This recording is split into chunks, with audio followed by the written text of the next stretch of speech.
ये हिल गया।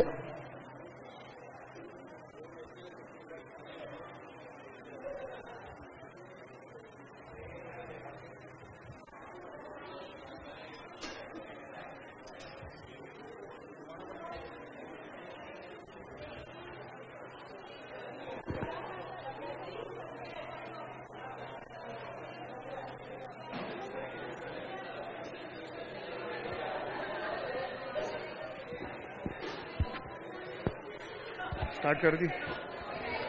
Good morning friends, good morning. Start करें। कुछ पढ़ा क्या घर पे कल? नहीं, घर पे कहाँ पढ़ा, हम मना किया था। सही तो बोलता तो पढ़ लेते थे क्या?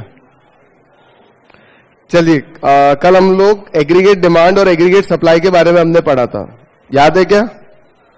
ये सब बताया था आपको। एग्रीगेट डिमांड याद है कि नहीं है? भूल गए? कल कौन एब्सेंट था? एनीबडी एब्सेंट जो आज आया है कल नहीं आया था? अरे वाह। और अरे चलो एक बार फिर से थोड़ा सा रिकैप कर लेते हैं, ध्यान दीजिए please. What is aggregate demand? Aggregate demand हमने टोटल बताया था। 4 सेक्टर की बात जब हम करते हैं तो please, consumption plus investment, consumption and consumption goods and investment goods plus government sector plus अपना net exports, export minus import, foreign sector. और 2 सेक्टर में क्या होगा? ये 2 रहेंगे, सी प्लस आई। आई इसीलिए क्योंकि जो सेविंग्स है उसका आफ्टर ऑल होगा क्या? कहीं ना कहीं इन्वेस्टमेंट होगा। और यहां पे हम अज्यूम कर रहे हैं इन्वेस्टमेंट इज कांस्टेंट, ये अजम्पशन हमको लेना है, ठीक है, 2 सेक्टर के अंदर। तो इसलिए इसके ऊपर बार लगाया है। AD is equal to AD यानी aggregate demand is equal to C plus I, investment constant. कभी भी कांस्टेंट कोई चीज रहती तो उसके ऊपर ऐसा हम बार लगाते हैं। फिर कल आपको ये बताया था, ये देखिए, एक हमने एक चार्ट बनाया था जिसमें हमने इनकम के बहुत सारे एग्जांपल लिए थे। 0 इनकम रहेंगी, 100, 200, 300, 400, तो कंजम्पशन कितना रहेगा, और इन्वेस्टमेंट को हमने कांस्टेंट रखा था। ये बेसिक इन्वेस्टमेंट है जो जरूरी है, इसके बिना काम नहीं चल सकता, ठीक है। ये हमने इन्वेस्टमेंट रखा था। और 0 इस पे भी हमने कंजम्पशन लिया था 40।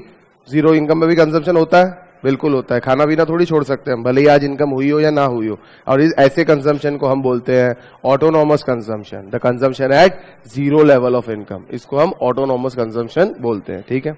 फिर हमने ये कैलकुलेशन करके एग्रीगेट डिमांड निकाला था यहाँ पे। और इसके बाद हमने एक चार्ट बनाया था, सॉरी ग्राफ बनाया था। ये मच रेलेवेंट नहीं है वैसे, लेकिन एक समझने के लिए हमने बनाया था उसी चीज का। उसके बाद हमने वैसे ही एग्रीगेट सप्लाई निकाली थी। Aggregate supply is what? Producers are willing to supply at a particular income, यानी लोगों की कितनी इनकम है, जितना लोग खर्चा करना चाह रहे हैं उतना बराबर प्रोड्यूसर सप्लाई करना चाह रहे हैं। तो what is aggregate supply is equals to Y, यानी जितनी लोगों की इनकम है, जितना लोग खर्चा करेंगे बराबर प्रोड्यूसर उतना बना के सप्लाई कर देगा, ठीक है। और what is Y? Y is equals to C plus S, ये तो अपने को मालूम है, कंजम्पशन प्लस सेविंग। लेकिन यहां पे saving is equals to investment है, रहता है, ये आपको बताया था, क्योंकि जो भी पैसा बचता है उसका स्टॉक में नहीं रहता, मनी पूरा का पूरा खर्चा कर देते हैं हम लोग, ठीक है। अब इसके बाद हमने इसका भी सेम चार्ट बनाया था, डेटा हमने सेम लिया था, 0, 100, 200, 300, 400, और उसके बाद कंजम्पशन लिया था और बाद में सेविंग लिया था। और इस केस में क्या हुआ था? इनकम 0 है, कंजम्पशन 40 का है, तो कहां से आए ये पैसे? पुरानी सेविंग्स जो पड़ी थी मेरे पास, उसमें से मैंने यूज करना स्टार्ट किया। तो पुरानी सेविंग मान लीजिए 100 थी, अभी कंज्यूम कर लिया, तो सेविंग कितने से कम हो गई? 40 से कम हो गई, इससे सेविंग हुई -40। उसके बाद इनकम 100, कंजम्पशन 120, सेविंग हुई -20। इस समय सेविंग होती है 0, और इसके बाद जो है मेरी सेविंग होना स्टार्ट हो गई। Again income, aggregate supply. तो ये देखिए, इनकम 0 है तो ये भी 0 है, 100 है तो ये भी 100 है, 200 है तो ये भी 200 है, एंड सो ऑन। मतलब aggregate supply is equals to income, ये प्रूव हो जाता है इस चार्ट से भी। आई बात समझ में? अब आगे हम चलेंगे, आगे हमने इसका वही डायग्राम ड्रॉ किया था और उसके बाद आपको ये सब चीजें बताई थी। आज हम लोग आते हैं 2 इंपॉर्टेंट कंसेप्ट पे, 2 जो आप लोगों ने सुने होंगे। एक कंसेप्ट का नाम है प्रोपेंसिटी टू कंज्यूम और दूसरा है प्रोपेंसिटी टू सेव। इनकम का क्या करते हैं? आइदर कंज्यूम और सेव, इसके अलावा कुछ होता है क्या? नहीं। तो ये कंज्यूम की प्रोपेंसिटी, ये सेव की प्रोपेंसिटी, इसके बारे में हमको पढ़ना है। ठीक है, अब इसके अंदर दो चीजें दोस्तों, एक है मार्जिनल, एक है एवरेज। सिंपल है, एकदम सिंपल है। मार्जिनल वर्ड का मतलब क्या? आप लोगों ने भी काफी चीजें पढ़ी है। एडिशनल क्वांटिटी, पहले कितना था और अभी कितने से बढ़ा। मैं बोलता हूं आपको पहले 90% आए थे और इस बार 95 आए, तो मार्जिनल कितना होता है? 5%। लेकिन जब मैं टोटल की बात कर रहा हूं तो टोटल कितने हो गए? 95। टोटल तो 95 आए, लेकिन मार्जिनल परसेंटेज कितना है? 5%। ठीक है, तो दो तरह की प्रोपेंसिटी रहती है, एक रहती है मार्जिनल प्रोपेंसिटी और एक रहती है average propensity. Average is what? कभी किसी भी चीज का हमको एवरेज निकालते हैं तो हम क्या करते हैं? Total divide by quantity. कोई भी चीज का एवरेज निकालना है तो total divide by quantity, average आ जाएगा। Total income divide by population, per capita income, ये है क्या? एवरेज। ठीक है, एवरेज निकालना हमको आता ही है। तो ये दो अलग अलग चीजें पढ़नी है, एक हमको पढ़नी है मार्जिनल, दूसरा हमको पढ़ना है एवरेज।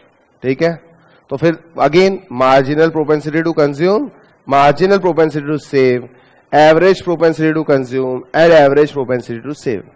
ये दो की चार चीजें बन गई।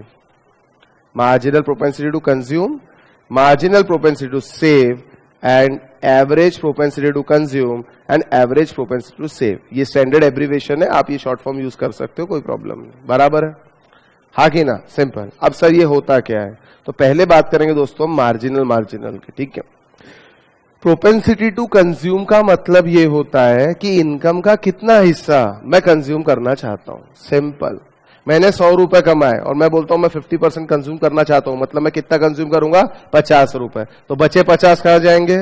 सेविंग में। मैं 70% कंज्यूम करना चाहता हूं, तो मैंने 100 में से 70 कंज्यूम किया, बचे 30 कहां जाएंगे? सेविंग में। मैं 20% ही कंज्यूम करना चाहता हूं, बचे 80 कहां जाएंगे? सेविंग में। प्रोपेंसिटी टू कंज्यूम का मतलब होता है कि इनकम का कितना हिस्सा मैं कंज्यूम करना चाहता हूं। तो प्रोपेंसिटी टू सेव मतलब क्या हुआ? इनकम का कितना हिस्सा मैं सेव करना चाहता हूं। यस और नो? अगर मैंने तय कर लिया कि इनकम का 50% मैं कंज्यूम करना चाहता हूं, तो समझे जैसी बात है कि बचा 50% में क्या करूंगा? सेव करना चाहता हूं। ठीक है, और अगर मैंने सोचा 20% में कंज्यूम करना चाहता हूं, तो बचा 80% में क्या करना चाह रहा हूं? सेव करना चाह रहा हूं। सिंपल। ये है प्रोपेंसिटी टू कंज्यूम और ये है propensity to save. Propensity to consume, propensity to save. एक चीज हमेशा ध्यान रखना, propensity to consume plus propensity to save is always equal to 1। 1 बोलो या 100 बोल लो, जो भी परसेंटेज टर्म्स में बात करें तो 100, पॉइंट टर्म्स में बात करें तो 1, क्योंकि ये दोनों की टोटली सेम आए 1 आएंगी। अगर यहाँ पे 50 आएगा मतलब 0.5 50%, और ये फिर अपने आप 50% हो जाएगा। ये अगर 0.7 है तो ये 0.3 ही होगा। इनकम का कितना हिस्सा? इनकम का कितना हिस्सा? 100 कमाया, 70% कैसे निकालते? 70 इंटू 100, 70 डिवाइड बाय 100, परसेंटेज ऐसे ही निकालते हैं ना। ठीक है, चलिए अब इसका भी हम लोग डिटेल देखते हैं, ऐसे एकदम छोटी सी बात नहीं करेंगे, थोड़ा डिटेल में देखेंगे। ठीक है, चलिए पहली बात हम करेंगे marginal propensity to consume and marginal propensity to save. कई लोगों को ये चीज मालूम होगी, लेकिन आज थोड़ा डिटेल में पढ़ेंगे विद डेटा। मैं डेटा बना के लाया घर से, कल जो डेटा लिया था वही डेटा हम लोग यूज करेंगे। प्रोपेंसिटी टू कंज्यूम की बात करते हैं पहले। ठीक है, प्रोपेंसिटी टू कंज्यूम की बात करते हैं। तो ये कितनी तरह की रहती है दोस्तों? 2 तरह की रहेंगी। कौन से 2 तरह की? एक रहेंगी आपकी एवरेज प्रोपेंसिटी टू कंज्यूम और दूसरा मार्जिनल प्रोपेंसिटी टू कंज्यूम। बराबर है? ठीक है। और प्रोपेंसिटी टू सेव मतलब प्रोपेंसिटी टू सेव, उसके अंदर हम लोग कौन से पकड़ेंगे? अभी आपको बताया था average propensity to save, marginal propensity to save. ठीक है, तो पहले ये दोनों पढ़ लेते हैं, उसके बाद ये दोनों पढ़ लेंगे। ठीक है, या कोई भी जैसी आपकी इच्छा पढ़ सकते हैं। मार्जिनल और एवरेज में फर्क क्या है? मार्जिनल मत सिंपल ध्यान रखो, मार्जिनल मतलब पहले कितना था अब कितना, additional quantity, difference, the difference in change, कितना चेंज हुआ। और एवरेज मतलब वो चेंज की बात नहीं करता, वो टोटल की बात करता। चलिए सबसे पहले बात करता हूं एपीसी की, एवरेज प्रोपेंसिटी टू कंज्यूम। क्या होगा ये? एवरेज बोला है मतलब मार्जिनल है क्या? नहीं, मार्जिनल नहीं है, चेंज नहीं है, ये सिंपल रहेगा total consumption with respect to total income. अगर average propensity to consume total consumption with respect to total income है तो मार्जिनल क्या होगा? Change in consumption upon change in income. आई बात समझ में? क्योंकि चेंज को डेल्टा से डिनोट करते हैं तो आपको मालूम है, यस और नो? चेंज को हम लोग डेल्टा से डिनोट करते हैं, यानी ये हो गया आपका एपीसी और ये हो गया MPC, marginal propensity to consume. Simple. तो अभी पहले एपीसी की बात कर लेते हैं, ठीक है, इसको बाद में देखते हैं। ये जनरली परसेंटेज टर्म्स में भी निकाल सकते हो, कैसे भी निकाल सकते हो, आपके ऊपर है। इनकम 100 हुई और मैंने खर्चा 50 किया तो एपीसी कितना आएगा? 0.5। परसेंटेज टर्म्स में निकालना है तो इंटू 100 कर दो, ये आ जाएगा 50%। हाँ की ना? समझ आई बात? ये सिंपल मैथमेटिक्स है, आपके ऊपर है, जैसा आप चाहे कर सकते हो। परसेंटेज टर्म्स में बोलना है, परसेंटेज टर्म्स में बोलो। परसेंटेज निकालना मतलब क्या? इंटू 100 कर देना, ठीक है। और परसेंटेज में नहीं निकालना, पॉइंट में निकालना, तो इंटू 100 मत करो, कोई बात नहीं, आंसर 0.5 आ जाएगा। 0.5 मतलब इनकम का कितना हिस्सा मैं कंज्यूम करना चाह रहा हूं। बराबर है? चलिए अब इसका एक काम करेंगे हम लोग, थोड़ा एक डेटा आप लोगों को देता हूं, ठीक है। ये भी लिखना है हम लोगों को, लेकिन अभी नहीं, टाइम दूंगा मैं आपको।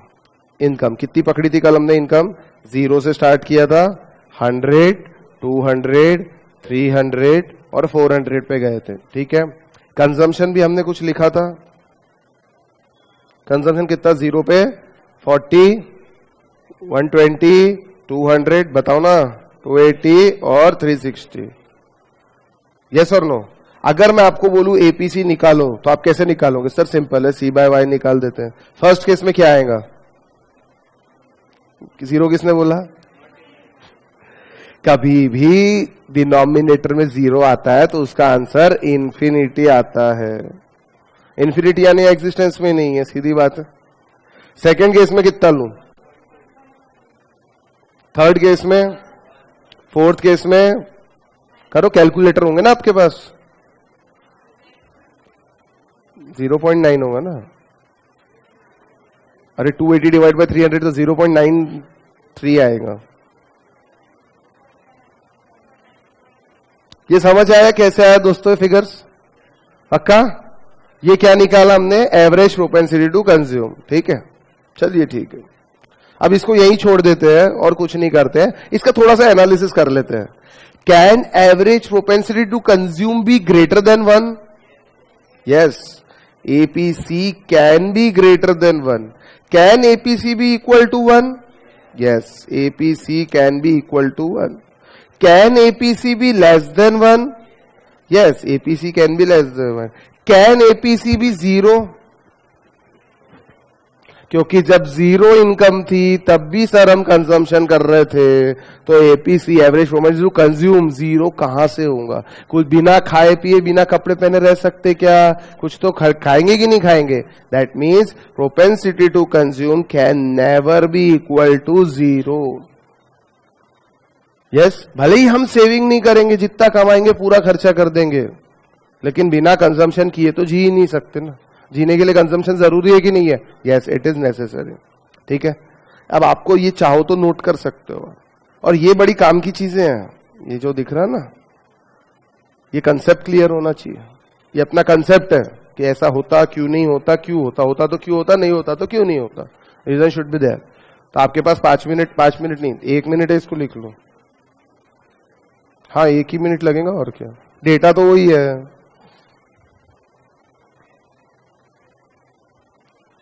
सिंपल है, और इस पे क्वेश्चन इससे भी सिंपल आते हैं ना, बहुत स्कोरिंग है ये, 3-3 मार्क के क्वेश्चन है।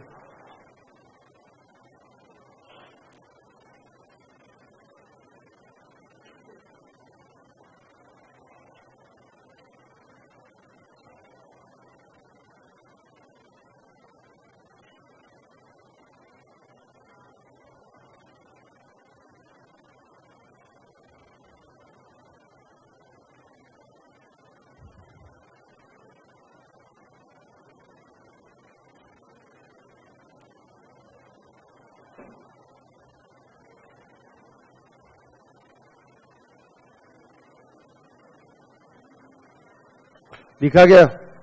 हो गया लिख के? नहीं, ये बाद में बहुत काम आएगा। मतलब आपको जब खुद सेल्फ स्टडी करोगे ना तो इतने सा भी डाउट रहेंगे, इसको देख लोगे तो आपके पूरे डाउट्स क्लियर हो जाएंगे। इसलिए लिखने का बोल रहा। चाहता तो छाप के भी दे सकता था बुक के अंदर, लेकिन क्या है, हर चीज स्पून फीडिंग नहीं होनी चाहिए ना, कुछ हमको भी एफर्ट करना चाहिए।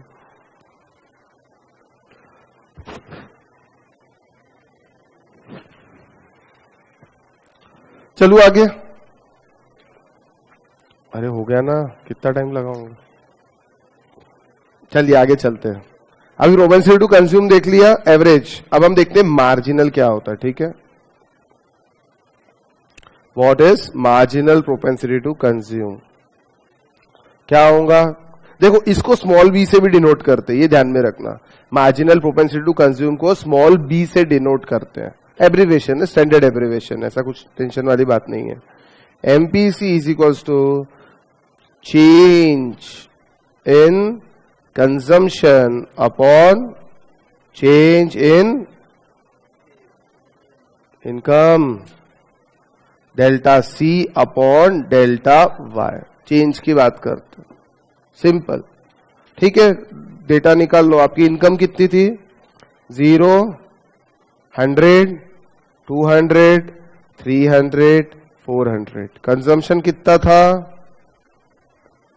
अरे बोलो ना, 40, 120, 200, 280 और 360। डेल्टा सी कितना आएगा? फर्स्ट केस में तो कुछ भी नहीं रहेगा, उसके पहले का डेटा नहीं है। सेकंड केस में 120 माइनस 40 कितना हुआ? 80। 200 minus 120 again 80। 280 minus 200 again 80। 360 minus 280 again 80। समझ आया ये कैसे आया? Change in consumption. पहले 40 था, अभी 120 हो गया। पहले 120 था, अभी 200 हो गया। पहले 200 था, अभी 280 हो गया। पहले 280 था, अभी 360 हो गया। तो चेंज कितने से आ रहा? 80, 80, 80, 80 और 80, 80। और change in income, first case में तो कुछ नहीं, सेकंड केस में, सेकंड, थर्ड। समझा क्या? चेंज इन इनकम कहां से आया? अरे कुछ तो बोलो। संडे को मन नहीं करता पढ़ने का? सच्ची? कोई बात नहीं, और अगले बार से सोचेंगे फिर इस बारे में। ठीक है, कल ही बताना था ना, फिर आपने सर संडे को मन नहीं करता। सोचता था छुट्टी देने का, सोचता ना, सही में सोचते थे। चलिए, नहीं अभी कुछ नहीं है, 7:30 बज गए। मार्जिनल प्रोपेंसिटी टू कंज्यूम कैसे निकालूंगा? Delta C upon delta Y. मेरे पास दोनों डेटा दिए हुए हैं, और डेल्टा सी का भी डेटा है, डेल्टा वाई भी है। कैसे निकालू? फर्स्ट केस में कुछ भी नहीं, सेकंड केस में 0.8, 0.8, 0.8, 0.8। इसका मतलब क्या होता है?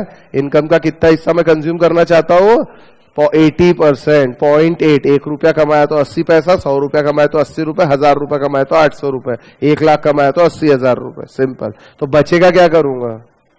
सेव। ठीक है, चलो ये 2 हो गए, ये समझ में आया इतना। अब इसकी कुछ कहानी लिख लेते हैं। Can marginal propensity to consume be less than 1?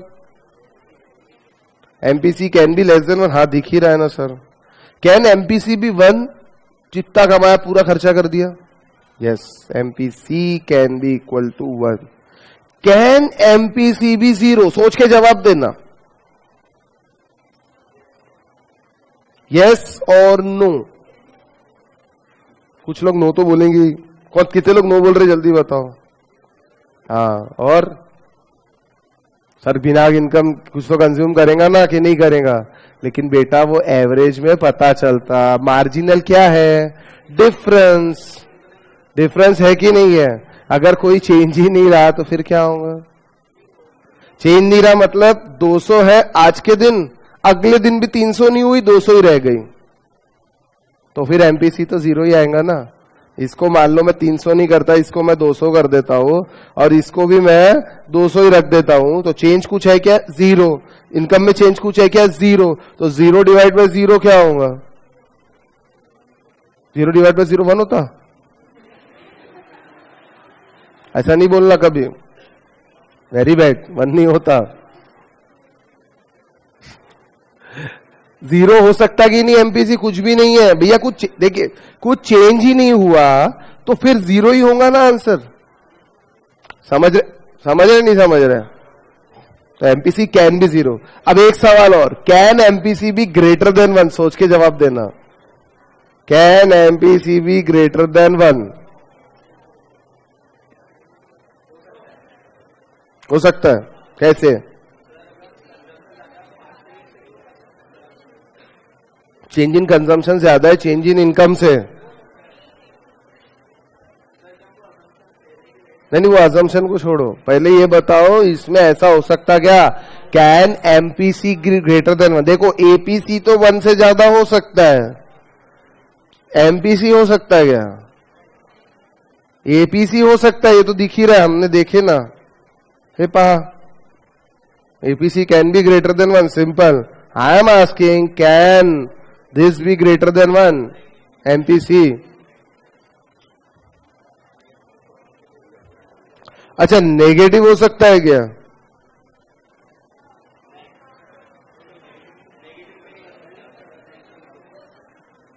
कैसे?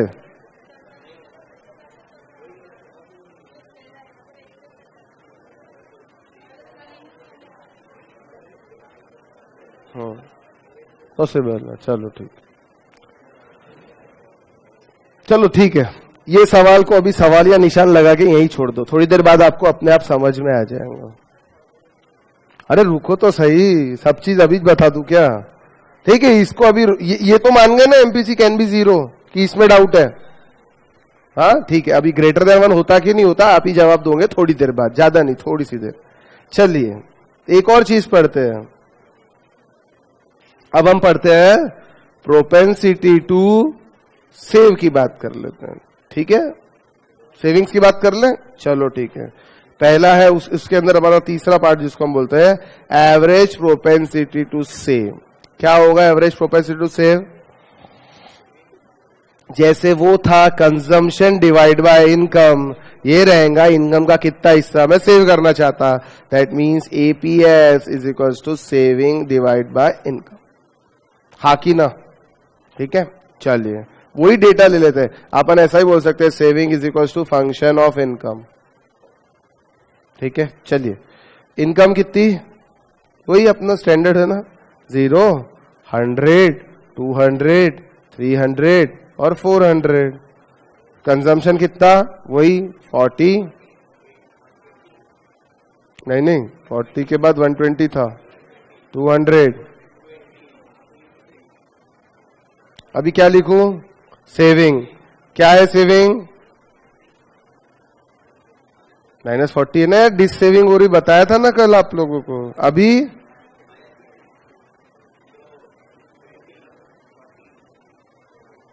ईपीएस कैसे निकलेगा? कुछ नहीं करना है सर, एस बाय वाई। बताओ फर्स्ट केस में कितना आएगा एपीएस?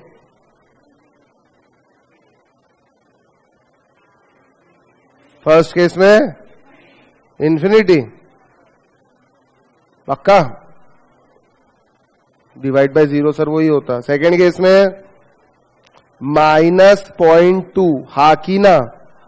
थर्ड केस में, फोर्थ केस में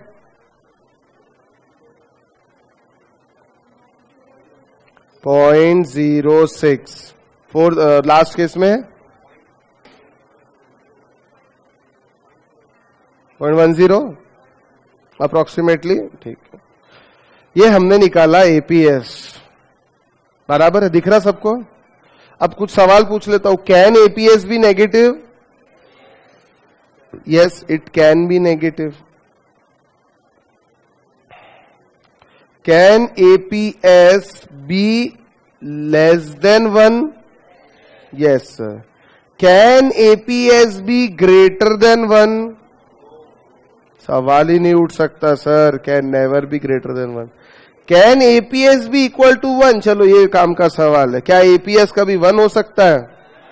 वन होने का मतलब होता है जितना कमाया पूरा के पूरा सेव कर दिया। Is it possible? सर जब कमाते नहीं तब भी कंजम्पशन करते हैं, तो कमाएंगे तो कंजम्पशन तो करेंगे ही करेंगे।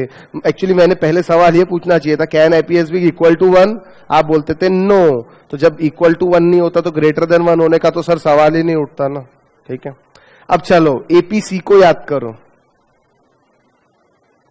आप अगर देखोगे तो एपीसी था यहां 1.2, यहां पे था 1, यहां पे 0.93 और यहां पे 0.9। दिख रहा क्या? ये रहा डेटा, इसीलिए सेम लिया ताकि कंपैरिजन हो। अब ये देख के क्या पता चलता है, APC plus APS is always equal to 1। उठा के देख लो, हाँ कि ना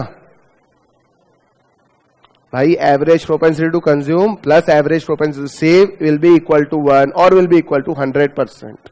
कैसे? तो सर कंजम्पशन करने के बाद बचा सेविंग्स, या सेविंग करने के बाद बचा कंजम्पशन, वॉटेवर जो भी आप कहना चाहो। है कि नहीं? आ रहा कि नहीं आ रहा? जादू हो गया। अब ये 0.01 का मत देखना, उतना चलता है थोड़ा। आप अगर इसको आगे पूरा कैलकुलेटर के फिगर लिखोगे आंसर भी सही आ जाएगा, 1 आएगा। ये समझ आया क्या कहानी? समझा नहीं समझा? समझा ना? तो चलो एक चीज और निकाल लेते फिर। एमपीएस मतलब मार्जिनल प्रोपेंसिटी टू सेव। ये क्या होगा सर? कुछ नहीं, change in saving upon change in income. हाँ कि ना? इनकम कितनी थी हमारी? 0, 100, 200, 300 एंड 400। कंजम्पशन कितना है हमारा? 40, 120, 200, 280 और 360। सेविंग्स कितनी है? -40, -20, 0, -20 एंड 40।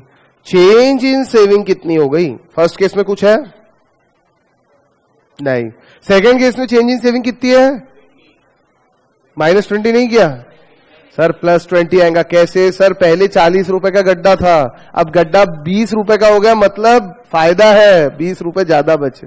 सही है कि नहीं? +20 आएगा, कभी भी गलती मत करना। अभी आपका जवाब मिलेगा अपने को, देखना एमपीसी को जब कंपेयर करेंगे जब। ठीक है, ये +20 बराबर। आगे +20 कैसे? हाँ, चेंज इन सेविंग 0 आएगा ना, कहां से आएगा +20? नहीं चेंज, एक सेकेंड, हाँ 20 सॉरी, पहले -20 थी, अभी 0 हो गई। चलो +20, अभी +20, अभी तो +20 रहेंगे।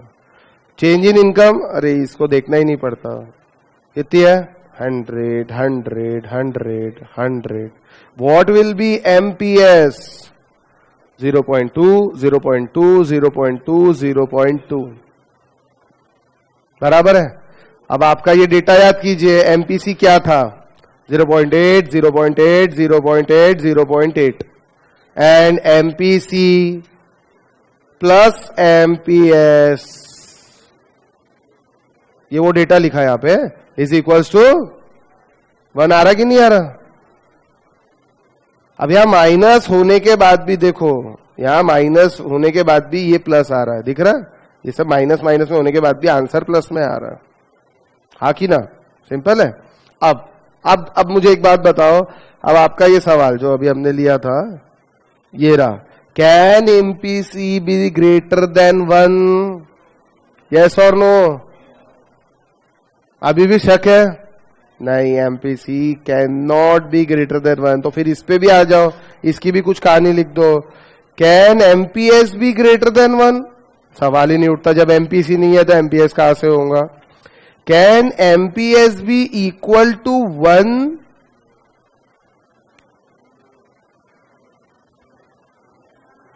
क्यों नहीं हो सकता बेटा? एवरेज नहीं पूछ रहा हूं, मार्जिनल पूछ रहा हूं। कोई चेंज नहीं हुआ, अगर पुराने सेविंग्स में और नए सेविंग्स कोई चेंज नहीं हुआ तो 1 ही आएगा ना आंसर। जैसे एमपीसी कैन बी 1, वैसे MPS can also be 1। MPC can B 0। अभी आपने बताया सर एमपीसी कैन बी 0, तो अगर एमपीसी 0 होगा तो एमपीएस क्या रहेगा फिर उस चीज का? 1 ही रहेगा ना, क्योंकि MPC plus MPS is what? 1। समझा कि नहीं समझा? अभी आपने बोला ना यहाँ पे सर एमपीसी कैन बी 0, मतलब पहले भी जितना था उतनी कंजम्पशन है, पहले जितनी इनकम थी उतना ही इनकम है। तो चेंज कुछ हुआ क्या? नहीं, चेंज 0 हुआ, बराबर है। तो वैसे सेविंग में भी हो सकता है ना, पहले भी जितनी सेविंग थी उतनी है, अभी भी जितनी सेविंग थी उतनी, कोई चेंज नहीं हुआ। That means it can B 0। अच्छा चलो, एमपीसीएस कैन बी 1, कैन एमपीएस भी 0? हाँ बिल्कुल हो सकता है, कोई चेंज नहीं हुआ तो 0 हो सकता है। जब एमपीएस 1 रहेगा तो एमपीसी 0 रहेगा, और जब एमपीएस 0 रहेगा तो एमपीसी 1 रहेगा। अब एक कॉमन सेंस का सवाल, कॉमन सेंस, बिल्कुल कॉमन सेंस है। दो लोग रहते हैं हमारी इकोनॉमी में, एक गरीब रहते हैं, एक अमीर रहते हैं। मीडियम क्लास को जान दो थोड़ी देर के लिए। मेरा सवाल है आपसे एमपीएस को लेके, एमपीएस मतलब marginal propensity to save, saving करना, ठीक है। MPS of poor people, MPS of rich people, कौन सा ज्यादा होगा? प्रोपेंसिटी टू सेव मतलब इनकम का कितना हिस्सा मैं सेव करना चाहता, रिच लोगों का ज्यादा रहेगा कि पुअर का ज्यादा रहेगा? पक्का? तो एक सवाल और पूछ लेता हूं एमपीसी के बारे में, MPC of poor, MPC of rich, बताओ। रिच का ज्यादा रहेगा ना, है ना? नहीं, क्यों? Marginal propensity to consume, poor का इसलिए ज्यादा रहेगा क्योंकि बेचारे की इनकम ही थोड़ी है, उसको ज्यादा कंजम्पशन, उसको पूरा पैसा अपना कंजम्पशन में लगाना पड़ेगा। और अमीर आदमी की इनकम बहुत सारी है, तो बहुत सारी, तो कंजम्पशन तो एक लिमिटेड हद तक बढ़ेगा ना, तो इसीलिए वो पैसा सेविंग में डालेगा। तो ये ऐसा रहेगा। देखिए कंजम्पशन एक हद तक बढ़ता है, उसके बाद क्या बढ़ना स्टार्ट हो, देखिए आपकी इनकम बढ़ते जा रही, 1 लाख है, फिर 10 लाख हो रही, फिर 50 लाख हो रही है, तो आपका कंजम्पशन बढ़ेगा कि सेविंग्स बढ़ते जाएंगे? जैसे जैसे इनकम बढ़ती जाती है सेविंग्स बढ़ना स्टार्ट होती है, और जब इनकम कम होते जाती है तो कंजम्पशन बढ़ता है। रीजन उसका सिंपल है, कंजम्पशन तो करना ही पड़ेगा ना। ये समझ में आई क्या कहानी? हाँ कि ना? किसी को इसमें प्लीज कोई अच्छा लिख ली क्या आपने? ये चारों नहीं लिखा? हाँ तो ये छापो जल्दी। किसी कोई डाउट हो तो प्लीज पूछ लो। इसके बाद भी रहे तो क्लास के बाद आके पूछ लेना, टेंशन वाली बात नहीं है।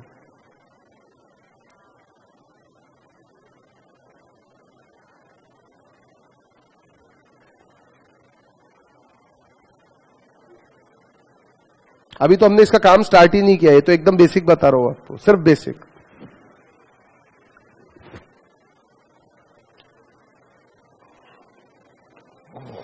हो गया लिख के? क्या? अरे हालो छापो। क्या ये रोज ही ऐसा होता था कि सर भी पढ़ाते थे? तो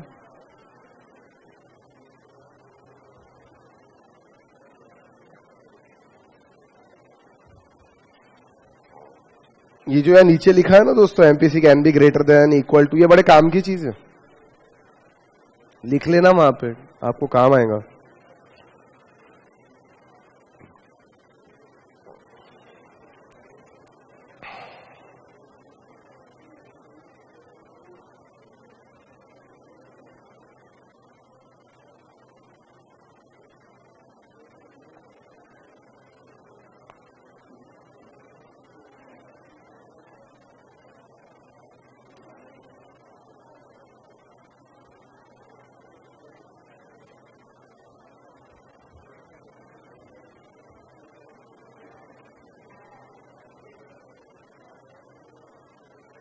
हो गया ये?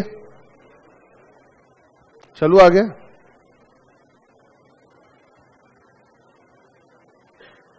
कितने प्रॉपर तरीके से करते हैं ना आप लोग, प्रॉपर तरीके से करते हैं आप लोग।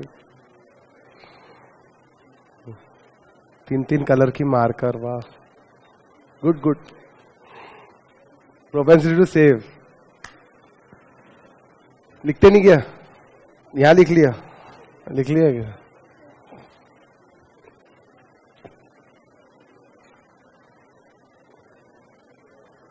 वैसे नहीं भी लिखो तो चलता है, सब छाप के दिया हुआ है, लेकिन ये बेसिक से नहीं है। हाँ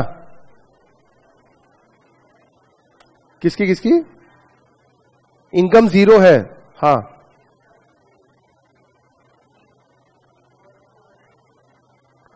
एपीएस प्लस एपीसी कुछ भी नहीं है ना। इनकम जब 0 रहेंगी तो ना एपीएस निकलेगा ना एपीसी निकलेगा, क्योंकि दोनों इन्फिनिटी रहेंगे बेटा, इन्फिनिटी। क्योंकि हमारा फॉर्मूला क्या है?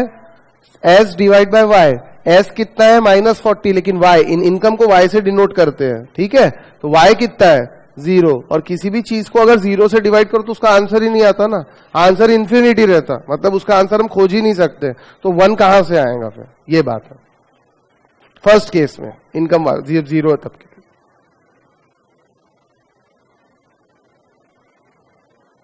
ये हो गया लिख के, अरे इतना टाइम क्यों लगा रहे हो, सिंपल तो है, डेटा इसीलिए एक जैसा रखा ताकि कंपैरिजन हो जाए। अब आप घर जाके कुछ भी कर सकते हैं, इसका जितना डेटा चाहिए आपको बताओ। पेज नंबर 1.24 है कि 25 है आपके नोट्स में, कितना है 25 है ना, एक बार जरा 1.25 देखो, दिख रहा है आपको एक बढ़िया सा टेबल, घर जाके एक बार पढ़ लेना सिर्फ इसको, मतलब ऐसे देख लेना, पूरा छाप के दिया हुआ है अच्छे से, पूरा डिटेल्ड में।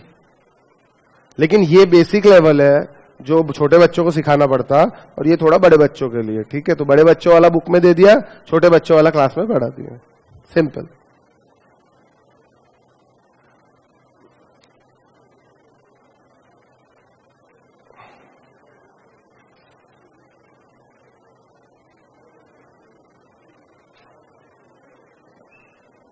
हो गया ये लिख के, एमपीएस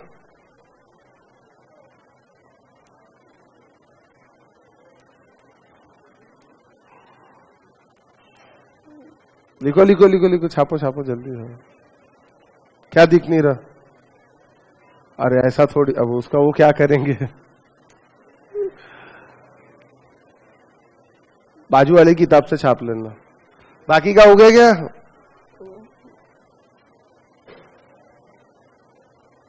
अब आप अगर अपनी बुक देखोगे तो पेज नंबर 1.21 से लेके 21 में जो दिया है ना सम कंसेप्चुअल फ्रेमवर्क, ये मैं पढ़ा चुका हूं आपको पूरा, ये सब कुछ पढ़ा चुका हूं, कहां तक, ये ग्राफ तक, पेज नंबर 1.25, 4 पेज हम कंप्लीट कर चुके हैं, यहां से पढ़ने की ऐसा जरूरत नहीं है। एक चीज है जो अभी आपको बताऊंगा, और बाकी सब मैं पढ़ा चुका हूं, घर पे इच्छा है तो पढ़ लेना, नहीं इच्छा है तो कोई बात नहीं, एग्जाम के एक दिन पहले या एग्जाम के रिवीजन करते टाइम भी पढ़ लोगे तो आपको ये सब कुछ समझ आ जाएगा।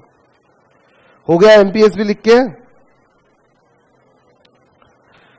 अब एक इक्वेशन बनानी है हमको, अब हमको एक इक्वेशन बनानी है, ठीक है, इक्वेशन मतलब, इक्वेशन सुना होगा ना, कोई इक्वेशन रहती है left hand side right hand side, ऐसी इक्वेशन रहती है। कौन सी इक्वेशन बनानी दोस्तों, कंजम्पशन की इक्वेशन बनानी है। मैं बोलता हूं C = A + BY, मैंने एक इक्वेशन लिख दी, आप बताओ क्या ये सही है क्या, सर कैसे आया, C क्या है, C यानी कंजम्पशन, A यानी ऑटोनॉमस कंजम्पशन, सही बात है, ऑटोनॉमस कंजम्पशन तो कंजम्पशन में ही जाएगा, क्योंकि वो तो रहेगा ही रहेगा, वो तो पहला है, इनकम रहे या नहीं रहे, ऑटोनॉमस तो रहेगा ही रहेगा एट 0 लेवल। और ये Y मतलब क्या होता, और B मतलब MPC। क्या समझ में आ रहा है आपको कुछ, यस, समझ में ये आ रहा है कि sir total consumption will be autonomous consumption plus मेरे इनकम का कितना हिस्सा और मैं कंज्यूम करना चाह रहा हूं। मान लीजिए 0 इनकम पे हमने देखा 40 मेरा कंजम्पशन है, उसके बाद ये तो मेरा कंजम्पशन फिक्स्ड ही है, चाहे इनकम हो या ना हो, बेसिक कंजम्पशन इतना तो मैं करूंगा, प्लस अब मेरी इनकम 1 लाख रुपए और हो गई, सॉरी 1 लाख नहीं 500 रुपए और हो गई, और मेरा 0.8 इज एमपीसी, तो 500 का 0.8 कितना होता, 400 होता है, तो what will be my total consumption, 440। ये फॉर्मूले से निकल के आ जाएगा मेरा टोटल कंजम्पशन, हा कि ना। अभी भी इसमें किसी को डाउट है ये इक्वेशन में, तो मेरे से फिर से पूछ सकते हो, मैंने बताया मुझे टोटल कंजम्पशन निकालना है। What is total consumption, autonomous consumption, जो इनकम रहे या नहीं रहे फिर भी होता है, उसके बाद इनकम का कितना हिस्सा मैं कंज्यूम करता हूं, बी यानी my marginal propensity to consume, और इनकम मेरी ये हो गई। आई बात समझ में, हा कि ना। चलिए अब इसको सिर्फ ध्यान में रखो और कुछ क्वेश्चंस हमको सॉल्व करने हैं, इसको और बाकी जितना अभी आपको पढ़ाया। एक क्वेश्चन दिया हुआ पेज नंबर 1.24 पे, एक क्वेश्चन मैं कराऊंगा, उसके बाद वाला क्वेश्चन आप लोग करोगे यहीं पे। Assume that economy's consumption function is specified by equation C is equals to 6000 plus 0.75y। ये आपको इक्वेशन दे दी, इसका मतलब क्या हुआ, ये है आपका ऑटोनॉमस कंजम्पशन, ये है आपका बी मतलब MPC और Y तो इनकम रहती है। ठीक है, दो डेटा दिया हुआ है, A दिया हुआ है और B दिया हुआ है। चलिए ठीक है, अब आपको सवाल पूछता है what will be the consumption when disposable income is 20,000, 25,000 and 30,000। निकालना आसान है क्या? तीन चीज है, एक 20,000 डिस्पोजेबल इनकम है, सेकेंड केस में 25,000 डिस्पोजेबल इनकम है, थर्ड केस में 30,000 इज द डिस्पोजेबल इनकम। निकाल सकते क्या? हाँ सर, क्यों नहीं निकाल सकते। चलिए यहां लिख देता हूं मैं डिस्पोजेबल इनकम। तो फर्स्ट केस में फर्स्ट का आंसर मेरा कंजम्पशन कितना आएगा, what is C, C is equals to 6000 plus 0.75y। हा कि ना, ये क्या है, disposable income is nothing but your y।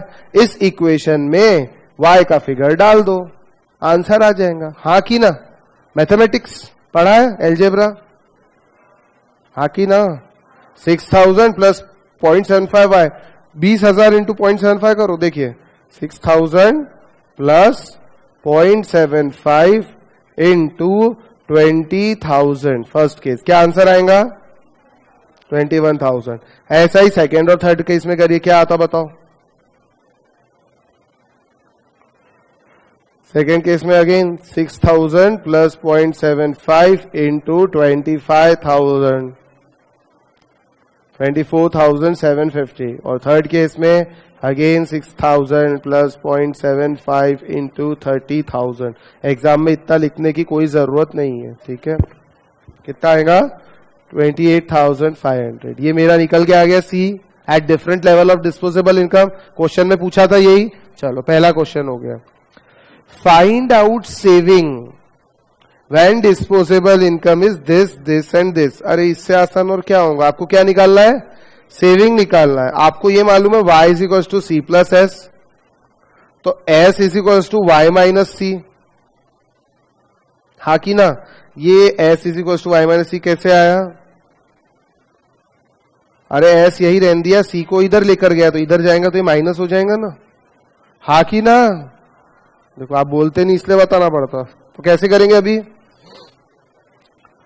y minus C, y कितना है 20,000 और c अभी ऊपर निकाला था कितना 21,000। 1,000 क्या आया, नेगेटिव। इसको क्या बोलते हैं, बताया था, याद है क्या। सेकेंड केस में सेविंग हो रही क्या कुछ, हाँ 25,000 माइनस 24,750 कितना हुआ, 250 रुपए की सेविंग। और थर्ड केस में 1,500 रुपए की सेविंग हुई। समझ आया क्या, कुछ तो बोलो। C, what is the consumption, what is the amount of consumption for consumption function C is autonomous। अब बताओ, आपसे पूछ रहा है ऑटोनॉमस कंजम्पशन कितना है, तो भैया ऑटोनॉमस कंजम्पशन तो हर केस में एक ही रहेगा ना, चाहे इनकम कितनी भी हो। ऑटोनॉमस कंजम्पशन इज फिक्स्ड, कितना 6,000, 6,000 एंड 6,000। हाँ कि ना, ये तो सेम ही रहेगा ना, चाहे इनकम कितनी भी कम ज्यादा हो। ऑटोनॉमस जो मैं 0 पे कंज्यूम करता वो मैं 1 पे भी करूंगा, 2 पे भी करूंगा, 3 पे भी करूंगा, और फिर जो मेरा बढ़ेगा वो आगे पता चलेगा। और D part, induced consumption. Induced मतलब और इनकम बढ़ने के कारण मैंने एक्स्ट्रा कंजम्पशन कितना किया, तो एक्स्ट्रा किससे, ऑटोनॉमस से। जब मेरी 0 इनकम थी तब मैं कुछ कंज्यूम करता था, अब मेरी इनकम बढ़ गई है तो मैं एक्स्ट्रा कितना कर रहा हूं, what is my induced consumption. ये इंड्यूस्ड आया कहां से, इनकम बढ़ने के कारण आया, और कोई कारण नहीं है इंड्यूस्ड कंजम्पशन का, ठीक है। तो what will be my induced consumption. First case में 20,000 माइनस 6,000 कितना, 20 लूंगा कि ये लूंगा, ऑटोनॉमस कंजम्पशन ये लेंगे। 21,000 कंजम्पशन किया और 6,000 तो पहले भी था, तो इंड्यूस्ड कंजम्पशन कितना हुआ 15,000। पहले कंजम्पशन 6,000 था, अभी 24,750 कितना होगा? 18,750। 6,000 तो पहले भी था, अभी 28,500 कर रहे हैं, तो कितना इंड्यूस्ड है? 22,500। समझ आया? हा कि ना? कुछ बोलोगे नहीं तो कैसे पता चलेगा? खाना नहीं खाते क्या? मतलब अभी नाश्ता करोगे ना जाके, कि करके आए? चलो ठीक है, एक काम कर दो मेरा, सेकंड वाला क्वेश्चन सॉल्व करना स्टार्ट करो। सेकंड वाला क्वेश्चन सॉल्व कीजिए प्लीज, बिना टाइम वेस्ट किए। आपके पास 1 मिनट है। सेकंड वाला क्वेश्चन सिंपल है।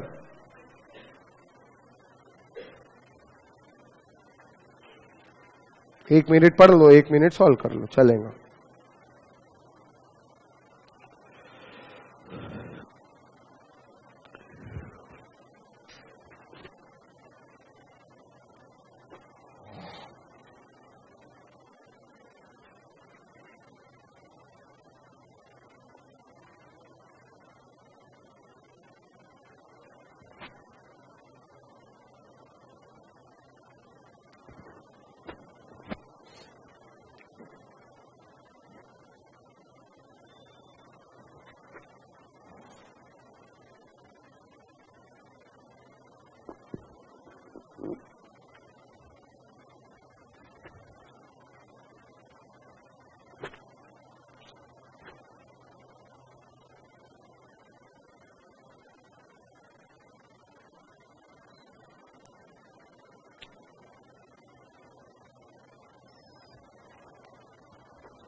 कभी भी निकालना क्या है ये जरूर पढ़ लेना, नहीं तो पूछा कुछ है और हम करेंगे कुछ, नहीं तो आंसर सही भी आ जाएगा लेकिन मार्क्स नहीं मिलेंगे।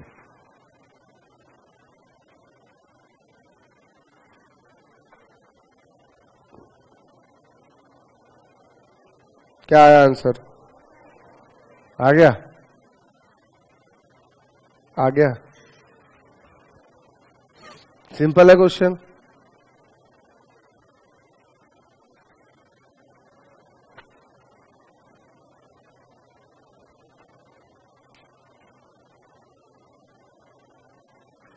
आपको क्वेश्चन में सी दिया हुआ है, ऑटोनॉमस कंजम्पशन दिया हुआ है। ऑटोनॉमस कंजम्पशन मतलब क्या होता है? ए आपको दिया हुआ है, कितना दिया है? 9,000 दिया हुआ। आपको एमपीएस दिया है बेटा, एमपीएस इज 0.4, तो एमपीएस अगर 0.4 हुआ तो एमपीसी कितना होगा? 1 माइनस 0.4 मतलब 0.6, ठीक है। और इसी को बी भी बोलते हैं, है कि नहीं? और सी दिया हुआ है, सी कितना दिया है आपको? 36,000। यानी अगर मैं इक्वेशन बनाऊं, C is equal to A plus B Y, that means 36,000 is equal to 9,000 plus 0.6 Y. ये 9,000 इधर चला जाएगा, मतलब 27,000 is equal to 0.6 Y. Y is equal to 27,000 divide by 0.6। Answer आएगा। आसान है, सबको जम गया। तो एक काम और कर लो फिर, थर्ड वाला भी करके देखो। थर्ड वाला भी करना चाहिए इस वाला, ऐसे देख के तो आ जाता, उसमें क्या है। फिर ऐसे हाथ रखो। जम रहा क्या? करो ना थर्ड सॉल्व। हो गया? आंसर आ गया सही?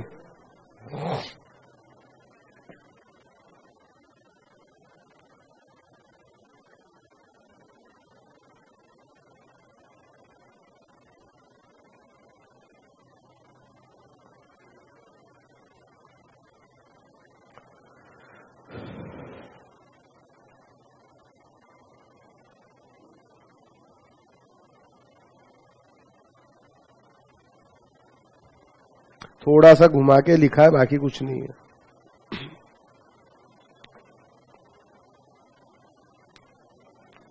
सेकेंड पॉइंट में लिखा है फॉर एवरी रूपी इंक्रीज इन इनकम, यानी पहले के मुकाबले अभी 1 रुपया अगर बढ़ता है तो एडिशनल कंजम्पशन 0.40 पैसा। मतलब क्या हुआ? ये क्या दिया है? MPC, marginal propensity to consume कितना है? 40 पैसा, बस और कुछ नहीं है। पहली चीज पूछा है फ्रेम द कंजम्पशन फंक्शन, यानी कंजम्पशन इक्वेशन फ्रेम करनी है। C is equal to A plus B Y, C कितना है पता नहीं, C is equal to 9000 plus B यानी कितना है 0.4 वाई। ये आपकी हो गई कंजम्पशन इक्वेशन, सिंपल। अब क्या बोलता है दूसरा, compute income when amount of consumption is 36,000। कोई बात नहीं, जब कंजम्पशन इक्वेशन हमारे पास है तो हम कर सकते हैं income. 36,000 is equals to 9,000 plus 0.4 Y. Income निकाल सकते हैं आप, बिल्कुल निकाल सकते सर। 27,000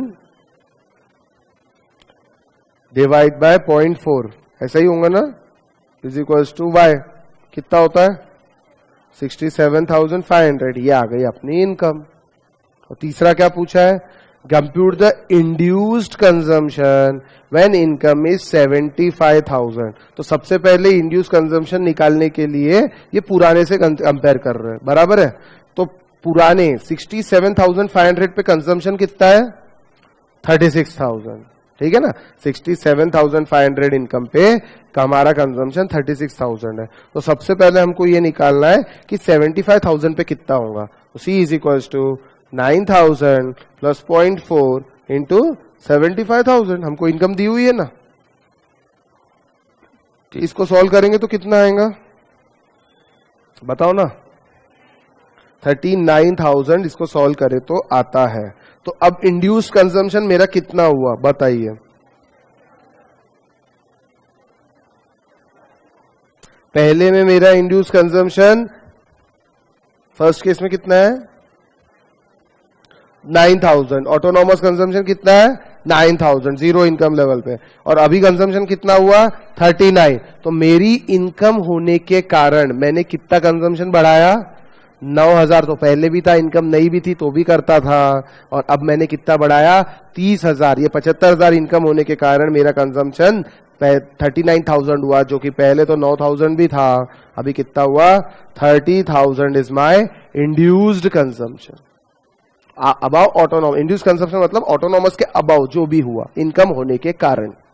इनकम हुई तभी तो ये सब हुआ ना, नहीं तो काय को होता। क्लियर है, सिंपल है। अब एग्जाम में इससे आसान आएंगे, चिंता मत करो, हम लोग करेंगे एग्जाम के क्वेश्चन सॉल्व कल या परसों। कल हमारा ये कंप्लीट हो जाएगा पूरा चैप्टर, और कल अगर टाइम मिला तो कल, नहीं तो परसों हम पूरे एग्जाम के जितने भी ये चैप्टर से रिलेटेड क्वेश्चन है वो सारे हम लोग क्लास में सॉल्व करेंगे। चलिए आगे चलते हैं।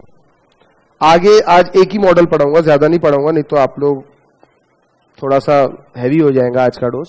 एक मॉडल, सिंपल मॉडल पढ़ेंगे, 2 sector model. 2 sector model. 2 sector में कौन कौन रहता बताना जरा। सर 2 ही लोग रहते हैं, एक रहते हैं हाउस होल्ड सेक्टर और एक रहता है बिजनेस सेक्टर। सिंपल, 2 लोग रहते हैं, बराबर है। चलिए देखते हैं इसको। There are only 2 sector. अब सबसे पहले हमको अजम्पशन पढ़ना है। सबसे पहले अजम्पशन, कुछ अजम्पशन है इस सेक्टर के जो हम लोग देखते हैं। There are only 2 sectors in the economy with the following rules. Practically ये होगा क्या, लेकिन नहीं, प्रैक्टिकली ये सिचुएशन इज नॉट पॉसिबल। चलो कोई बात नहीं, लेकिन हमको पढ़ना है। Household sector and second is business sector. House hold sector में कौन आ गया, इंडिविजुअल हाउस होल्ड कंज्यूमर्स, और बिजनेस सेक्टर में कौन आ गया, फर्म्स एंड प्रोड्यूसिंग एंटिटीज। अब इसके बारे में कुछ लिखा हुआ है। Owns all factors of production, provides factor inputs to business sector, receive factor incomes from business sector, demand and consume goods and services produced by business sector। चारों point सही है कि नहीं है। इस चारों पॉइंट का मतलब होता है कि सारे फैक्टर्स ऑफ प्रोडक्शन, चाहे रेंट हो, क्या है factors of production, land, labour, capital, entrepreneur, चारों के चारों इन्हीं के पास है, ठीक है। Provides factor inputs to business, यही लोग इनपुट्स देते हैं, मतलब बिजनेस वालों को अगर बिजनेस करना है या लेबर चाहिए या रेंट पे जमीन चाहिए तो इन्हीं से लेना पड़ेगा, यानी फैक्टर पेमेंट्स इन्हीं को देना पड़ेगा। Receive factor income from business sector, business वाले इनको इनकम दे रहे हैं, यानी बिजनेस वालों के लिए क्या हो गया, खर्चा हो गया।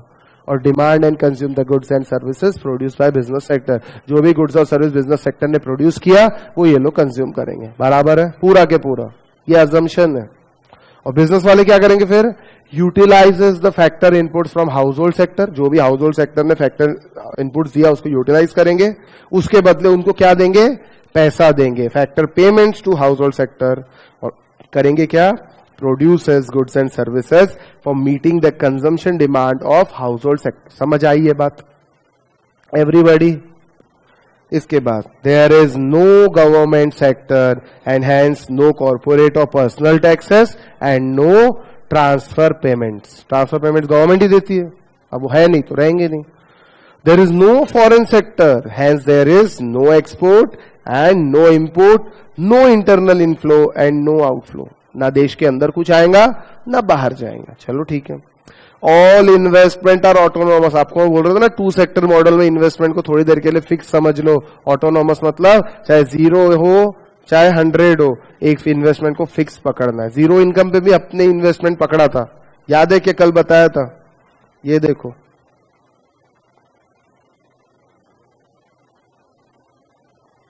जीरो इनकम दिख रहा, जीरो इनकम पे भी मैंने इन्वेस्टमेंट लिया था। तो जब जीरो इनकम पे जो कंजम्पशन होता है उसको हम ऑटोनोमस कंजम्पशन बोलते हैं। तो जीरो इनकम पे जो कंजम्पशन होगा, इन्वेस्टमेंट होगा, उसको हम ऑटोनोमस इन्वेस्टमेंट बोलते हैं। बराबर है?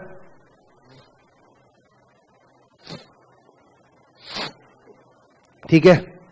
Involved investment is autonomous. That is not determined by either level of income or rate of interest. Hence, investment line is parallel to x-axis. That is investment. That is same investment irrespective of income level. ये देखो, investment line will be parallel to x-axis. दिख रहा क्या? कल बनाया था हमने। मतलब कितनी भी इनकम रहे, आपका इन्वेस्टमेंट उतना ही रहेगा जो जिसको मैंने आपको बताया था फिक्स्ड पकड़ना है। ये अज्यूम करना है। अब थ्योरी दी है केन्जियन ने, उसने बोला अज्यूम करो, तो हम क्या करेंगे? अज्यूम करेंगे कि नहीं करेंगे? तभी तो थ्योरी फिट बैठेंगी ना। ठीक है, देख लीजिए, कोई भी इनकम लेवल हो, हमने इन्वेस्टमेंट को कांस्टेंट रखा। आई बात समझ में? शॉर्ट रन में रियल में ऐसा होता भी है। जैसे अपन LIC पॉलिसी निकालते हैं, इनकम कम ज्यादा भी हो तो उसका प्रीमियम बराबर भरते कि नहीं भरते? ये हमारे मिनिमम इन्वेस्टमेंट एकदम बेसिक जो हम करते ही है। चलिए, there is no capital equipment, population, technical knowledge, labour efficiency, price level, ये सारी चीजों को हमने कांस्टेंट पकड़ा है। This all things are constant, ऐसा हम अज्यूम कर रहे हैं। And last, there are no injection और लीकेज आउट ऑफ सिस्टम। अब ये इंजेक्शन क्या होता है और लीकेज क्या होता है? ये गवर्नमेंट सेक्टर रहे तब होता है। इंजेक्शन मतलब कुछ तो भी बॉडी के अंदर देना, और लीकेज मतलब कुछ तो भी बॉडी से निकालना। या बॉडी कौन है? इकोनॉमी, हमारी कंट्री की इकोनॉमी। इंजेक्शन मतलब बॉडी में कुछ तो भी डालना, और लीकेज मतलब बॉडी से कुछ तो भी निकालना। जो गवर्नमेंट एक्सपेंडिचर है, जैसे गवर्नमेंट मेट्रो बना रही है, गवर्नमेंट रेलवे ट्रैक बनाती है, गवर्नमेंट इंफ्रास्ट्रक्चर क्रिएट करती है, और गवर्नमेंट कुछ तो भी परचेज, गवर्नमेंट डिपार्टमेंट भी रहते हैं, वो भी परचेज करते हैं। अब इस 2 सेक्टर मॉडल में गवर्नमेंट है क्या? अब ये जो गवर्नमेंट के काम निकलते हैं, जो गवर्नमेंट खर्चा करती है, ये इकोनॉमी में इंजेक्शन का काम करते हैं कि लीकेज का काम करते हैं? इंजेक्शन, क्योंकि बूस्ट होती है इससे इकोनॉमी। अगर गवर्नमेंट कॉन्ट्रैक्ट निकलता है तो कई लोगों को एम्प्लॉयमेंट मिलता है और इकोनॉमी में बूम आता है। ठीक है, तो इंजेक्शन इसके अंदर रहेंगे क्या? नहीं, क्योंकि गवर्नमेंट सेक्टर ही नहीं है। वैसे ही जब इंजेक्शन नहीं है तो लीकेज भी नहीं रहेगा। लीकेज मतलब क्या? गवर्नमेंट इकोनॉमी को देती है तो लेती भी तो है। क्या लेती है? टैक्सेशन। हर जगह टैक्सेशन लिया जाता है, तो लीकेज को हम बोलते हैं टैक्सेशन। अब ना गवर्नमेंट सेक्टर है तो ना इंजेक्शन रहेगा, ना लीकेज रहेगा, ना रहेगा बांस, ना बजेंगी बांसुरी। सिंपल। ठीक है, there is no injection, there is no leakage. अब आप लोग याद करो, इक्विलिब्रियम के लिए हम लोग क्या बोलते थे? इक्विलिब्रियम कब आता है? बताया था आपको, when aggregate demand is equals to aggregate supply. When aggregate demand is equals to aggregate supply, मतलब जितना लोग कंज्यूम करना चाह रहे हैं, जितना लोग डिमांड करते हैं, बराबर प्रोड्यूसर भी उतना ही सप्लाई करता है। ऐसी सिचुएशन को हम बोलते हैं इक्विलिब्रियम सिचुएशन। प्रैक्टिकली नहीं रहती है ऐसी। ठीक है, तो फिर ऐसा भी हो सकता है aggregate demand is greater than aggregate supply, फिर ऐसा भी हो सकता है aggregate demand is less than aggregate supply. तीनों सिचुएशन पॉसिबल है। Yes, this is also possible, this is also possible and this is also possible. But equilibrium कब आएगा? इस सिचुएशन के ऊपर इक्विलिब्रियम आएगा। हाँ कि ना? चलो ठीक है। अब एक चीज और बता दो, व्हाट इज एग्रीगेट डिमांड? हाँ वो मालूम है, लेकिन इसका फॉर्मूला क्या है? C plus I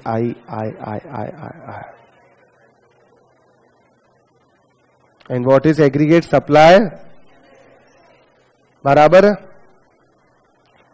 aggregate demand C plus I is equal to aggregate supply C plus S। Yes और नो? अब आपके मैथमेटिकली ये कैंसल हो जाता है। हाँ, तो I is equal to S, that means investment is equal to savings, saving is equal to investment. Income का करते क्या है? और इसी सेविंग को पूरा के पूरा मैं क्या कर रहा हूं? इन्वेस्ट कर रहा हूं। यस और नो? आई बात समझ में? ऐसे केस में जब इक्विलिब्रियम आता है तब I is equal to S, यानी saving is equal to investment. मतलब मैंने जितना सेव किया पूरा के पूरा पैसा मैंने इन्वेस्ट कर दिया। इन्वेस्टमेंट गुड्स परचेज कर लिए, शेयर में लगा दिया, गोल्ड खरीद लिया, वॉटेवर, जो भी मेरी इच्छा। आई बात समझ में? बस इक्विलिब्रियम की बात समझ लो, आगे का अपने आप समझ जाएगा। अब थोड़ी देर के लिए फालतू चीज नहीं पढ़ाता, सिर्फ ग्राफ पे आते हैं हम। ग्राफ दिख रहा है?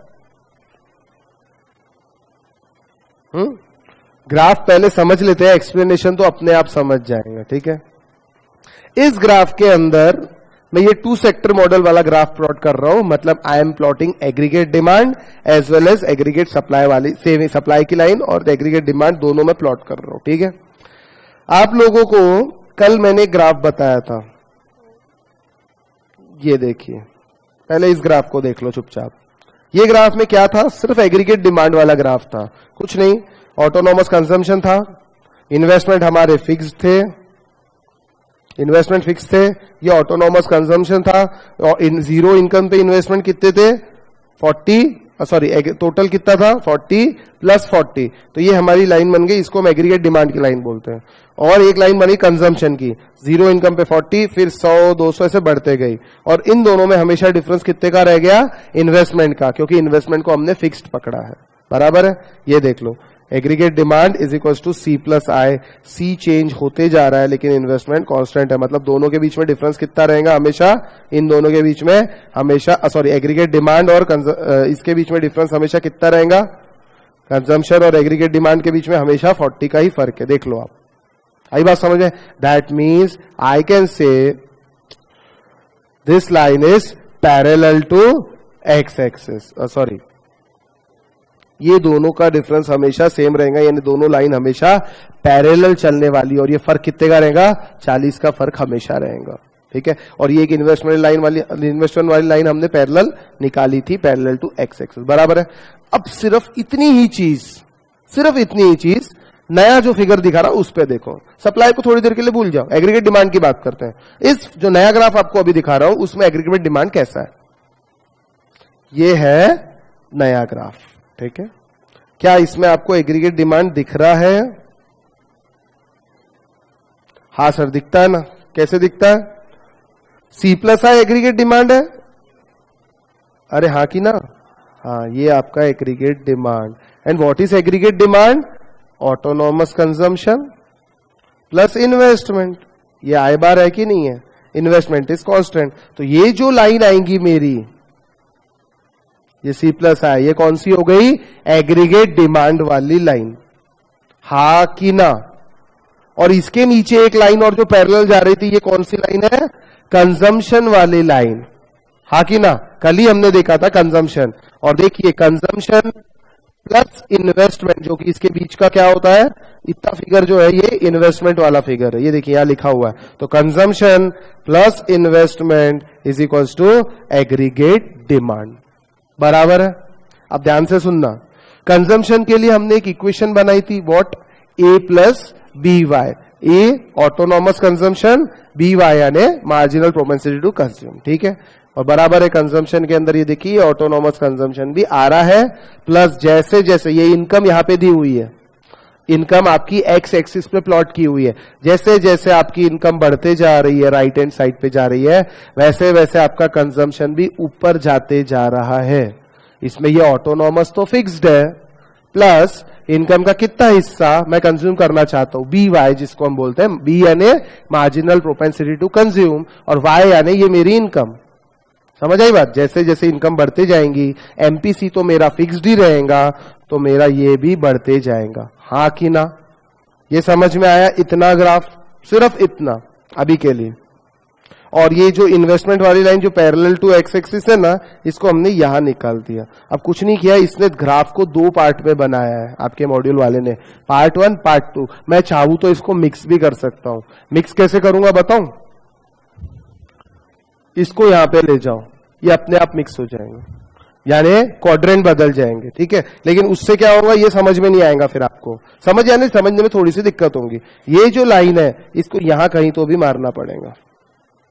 आई बात समझ में? ये जो लाइन है इसको यहां पे लगाना पड़ेगा, और आपको याद होगा यही चीज मैंने आपको कल बताया है, बराबर है। ये सिर्फ एग्रीगेट डिमांड की बात करें, लेकिन ये ग्राफ में सिर्फ एक चीज नहीं है, क्योंकि ये ग्राफ इक्विलिब्रियम की बात कर रहा है, तो एग्रीगेट डिमांड के साथ एग्रीगेट सप्लाई को भी डालना पड़ेगा। तो एग्रीगेट सप्लाई के लिए कल हमने ये वाला ग्राफ देखा था। ये ग्राफ की शुरुआत कहां से हो रही थी सर? नीचे से हो रही थी, यस और नो? ये आपकी एग्रीगेट सप्लाई वाली लाइन है, ठीक है। नए ग्राफ में भी देख लेते हैं, ऐसा कुछ है क्या? है क्या ऐसा कुछ? यस, दिख रहा आपको? नीचे का ग्राफ देखो, सिर्फ सप्लाई वाली लाइन, इन्वेस्टमेंट कांस्टेंट, ये तो ऊपर भी था। इतना जो पार्ट है दोस्तों, ये पार्ट कौन सा पार्ट है? डिस सेविंग का पार्ट है। मतलब यहां पे जो सेविंग है वो नेगेटिव है। इस पॉइंट पे आके क्या हो रही है? सेविंग जीरो हो रही है। इस पॉइंट पे क्या हो रहा है? सेविंग जीरो हो रही है। इस पॉइंट पे क्या हो रहा है? सेविंग जीरो से ज्यादा है, but I can say saving is equal to investment. हा कि ना? क्योंकि सेविंग वाली लाइन और इन्वेस्टमेंट वाली लाइन का इंटरसेक्शन हो रहा है, और इंटरसेक्शन जब भी होता है तो हम उसको इक्वल मानते हैं, बराबर है? अरे यार, हाँ आगे, इसके आगे क्या हो जाएगा? इस पॉइंट के मैं जैसे ही आगे बढ़ूंगा, आई कैन से सेविंग वाली लाइन ऊपर है, इन्वेस्टमेंट वाली लाइन नीचे है। मतलब क्या हो रहा है? Saving is greater than investment. ये बाद में लिख लेना सर, टाइम दूंगा मैं आपको लिखने के लिए। और वैसे भी ये जो जितना बोल रहा है सब छाप के दिया हुआ है, इधर पूरा छाप के दिया हुआ है, कोई टेंशन नहीं, आप पढ़ोगे अपने आप समझ जाएंगे, ठीक है। अभी ध्यान दो, इस पॉइंट पे ऐसा ही हो रहा है, तो बेटा इस पॉइंट पे जहां सेविंग जीरो है वहां मैं क्या बोल सकता हूं? Saving is less than investment, क्योंकि देखिए सेविंग वाली लाइन नीचे है, इन्वेस्टमेंट वाली लाइन ऊपर है। हाँ कि ना? तो मैं ये बोल सकता हूं कि सेविंग कम है, इन्वेस्टमेंट ज्यादा है, मतलब saving is less than investment. हाँ कि ना? समझ आया? अब ये इस पॉइंट पे डिस्पोजेबल इनकम Y1 थी, इस पॉइंट पे मेरी डिस्पोजेबल इनकम Y0 है, और इस पॉइंट पे मेरी डिस्पोजेबल इनकम Y2 है। ये तो निकाल ही सकते ना हम लोग, यस और नो? इसी ग्राफ को और एक्सटेंड ऊपर तक कर रहा हूं मैं। ये पॉइंट, ये वाला पॉइंट और ये वाला पॉइंट, ठीक है। अब इसके अंदर देखो, ये तो आपने सेविंग की बात कर ली, एग्रीगेट डिमांड की बात कर ली। अब जरा इस लाइन पे भी मार्क कर लीजिए, कंजम्पशन वाली लाइन पे क्या हो रहा देख लेते हैं। ये आपकी एग्रीगेट डिमांड वाली लाइन हो गई, और ये आपकी इनकम लाइन है। इनकम यानी ये इनकम यहां से ऐसे ऐसे आपकी बढ़ते जा रही है, और बराबर उस हिसाब से आपकी एग्रीगेट डिमांड भी बढ़ती जाएंगी। ये 45 डिग्री लाइन कल आप लोगों को बताया था, याद है क्या? इसको इनकम लाइन बोलते हैं, कंजम्पशन प्लस सेविंग की लाइन। लेकिन एक चीज याद करो, y is equal to C plus S is equal to what? Aggregate supply, कल बताया था, ये देख लो। y is equal to C plus S, but इसी को हम एग्रीगेट सप्लाई बोलते हैं। मतलब जितना कंज्यूमर की इनकम है पूरा के पूरा हम उसको सप्लाई करना चाहते हैं। Production plan of the firm matches with the in consumption plans of the individual। यानी अगर वो 100 रुपए कमा रहा है तो बराबर हम 100 रुपए की यूनिट से बेचना चाह रहे हैं, और वो भी 100 रुपए खर्चा करना चाह रहा है, चाहे वो कंजम्पशन गुड्स खरीदे चाहे इन्वेस्टमेंट गुड्स खरीदे, दोनों भी हो सकता है। तो y is equal to C plus S, और इतनी ही मेरी हो गई एग्रीगेट सप्लाई, बराबर है। तो मैं इस लाइन को क्या बोलूंगा? ये आपकी इनकम लाइन है, इसको मैं एग्रीगेट सप्लाई भी बोल दूं क्या? कल एक 45 डिग्री लाइन अपन ने ड्रॉ भी किया था, यस और नो। अब ये 45 डिग्री कैसे आई ये भी आपको पता होना चाहिए। ये 45 डिग्री क्यों आई? क्योंकि इनकम और एग्रीगेट सप्लाई आप ड्रॉ करो तो ये भी सेम है, ये भी सेम है, ये भी सेम है, ये भी सेम है, ये भी सेम है। जब भी इस चीज का ग्राफ ड्रॉ होगा ना तो क्या होगा? 100 के बदले 100। देखिए मैं बताता हूं आपको, 1 मिनट। जब भी ऐसी चीजों का ग्राफ बनता है तो उसके अंदर क्या होता है? ये 100 रहता है, 200 रहता है, 300 रहता है, 400 रहता है। वैसे ये भी बराबर 100, 200, 300, 400, 500। तो जब भी इसका इंटरसेक्शन होता है ना तो बराबर एक स्ट्रेट लाइन आती है और ये हमेशा 45 डिग्री रहती है, बराबर है। और ये क्या है? हमारा एग्रीगेट सप्लाई वाला ग्राफ। तो इसी ग्राफ को इस ग्राफ में डाल दिया एज इट इज, उठा के डालने से ये वाली लाइन इसके अंदर आ गई, बराबर है, क्लियर है। अब एग्रीगेट डिमांड वाली लाइन और एग्रीगेट सप्लाई वाली लाइन कौन कौन सी है? ये वाली लाइन आपकी एग्रीगेट डिमांड वाली लाइन है और ये वाली लाइन आपकी एग्रीगेट सप्लाई वाली लाइन है, ठीक है, ठीक है। अब ध्यान दो, इस पॉइंट को क्या बोलूं मैं? Equilibrium point. कैसे? At this point aggregate demand is equal to aggregate supply. देखो दोनों लाइन का इंटरसेक्शन हो रहा है, मतलब इस पॉइंट पे aggregate demand is equal to aggregate supply. यानी मैं ये भी बोल सकता हूं C plus I is equal to C plus S. हा की ना? सी सी काट दो, I is equal to S बोल सकता हूं इस पॉइंट पे। That means at y0 level of income I is equal to S. नीचे जाके देख लो ऐसा हो रहा क्या? हाँ sir, at y0 level of income I is equal to S. Yes और नो? ठीक है। अब इसके पहले क्या होगा दोस्तों? यानी इस पोर्शन में, ये वाले पोर्शन में, ये वाले पोर्शन में कंजम्पशन लाइन ऊपर है, सप्लाई लाइन नीचे है।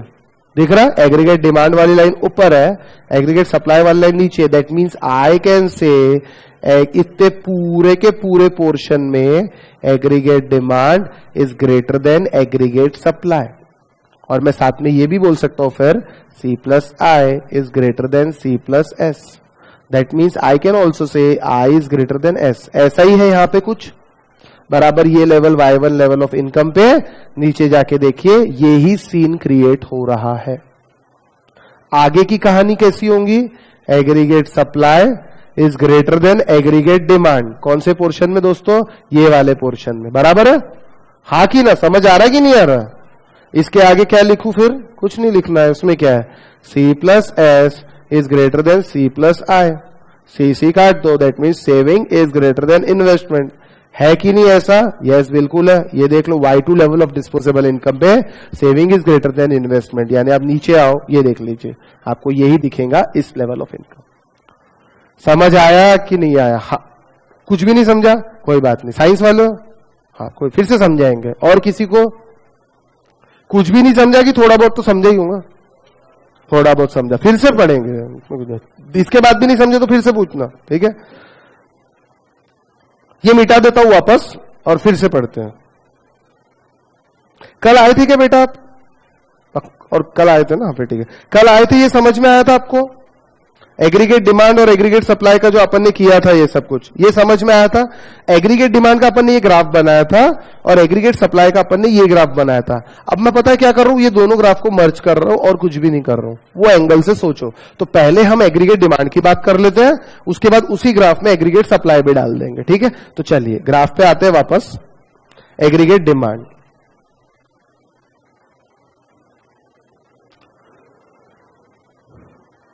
सिर्फ इस ग्राफ को देखो, नीचे वाले ग्राफ को थोड़ी देर के लिए जाने दो। एग्रीगेट डिमांड वाला ग्राफ देख लो। तो चलिए, हमारा 0 लेवल ऑफ इनकम पे कुछ तो भी कंजम्पशन था। ये इनकम लेवल कौन सा है? 0 लेवल है, बराबर है। इसको हम कौन सा बोलते हैं? ऑटोनॉमस कंजम्पशन बोलते हैं, बराबर है। और कल हमने तय किया था इन्वेस्टमेंट को भी हम कांस्टेंट रखेंगे, आई बार, ठीक है? इसको आई बार लिया। ये लाइन जो हो गई मेरी, कौन सी लाइन? ये वाली लाइन। ये लाइन को मैं बोलता हूं कंजम्पशन लाइन। कैसे? 0 इनकम पे ऑटोनॉमस कंजम्पशन, इनकम जैसे जैसे मेरी बढ़ती जा रही है वैसे वैसे मेरा कंजम्पशन भी बढ़ता जाता है। और कंजम्पशन कैसे निकालते हैं हम? C is equals to A plus B Y, बराबर, ठीक है। और अगर कंजम्पशन बढ़ाना है तो कंजम्पशन का आप क्या करते हो? ऑटोनॉमस तो रहता ही है, प्लस इन्वेस्ट भी तो होता है, यस और नो? तो ये हो गया ऊपर, टोटल कंजम्पशन कितना हुआ? A प्लस I, ये यहां पे हुआ, ठीक है। ये यहां पे ये लाइन पूरी ऐसी के ऐसी ऐसी ऐसी बढ़ते गई, और इस लाइन को मैं क्या नाम दूंगा? C plus I। ये C है और ये जो पोर्शन है मेरा ये I है, तो इस लाइन का नाम क्या हो गया? C plus I। ये लाइन देखो ना कहां से शुरू हो रही? यहां से शुरू हो रही, मतलब इसने इसको भी जोड़ लिया और इसको भी जोड़ लिया, ये टोटल इसके अंदर आता है, ये पूरा पार्ट इसके अंदर आ रहा है, यानी C तो आ ही रहा है, प्लस ये जो डिफरेंस है इसको मैं क्या बोलता हूं? I बोलता हूं, तो C प्लस I, बराबर है। यानी ये लाइन का नामकरण क्या हो गया? C plus I। और C प्लस I को ही हम क्या बोलते हैं? Aggregate demand. कल ही पढ़ा था ना, C plus I is what? Aggregate demand. अब ये देखो, ऐसा ही कल हमने किया था, थोड़ा बहुत वैसा ही दिख रहा है। ये मेरी लाइन हो गई C वाली लाइन, ये मेरी I वाली लाइन, ये C प्लस I, ये हो गई मेरी कंजम्पशन, जिसको हम बोलते हैं एग्रीगेट डिमांड। C यानी consumption is equal to A plus B Y. इसमें ऑटोनॉमस भी आ गया, और जो इनकम बढ़ने के कारण मेरा कंजम्पशन देखो बढ़ते जा रहा है।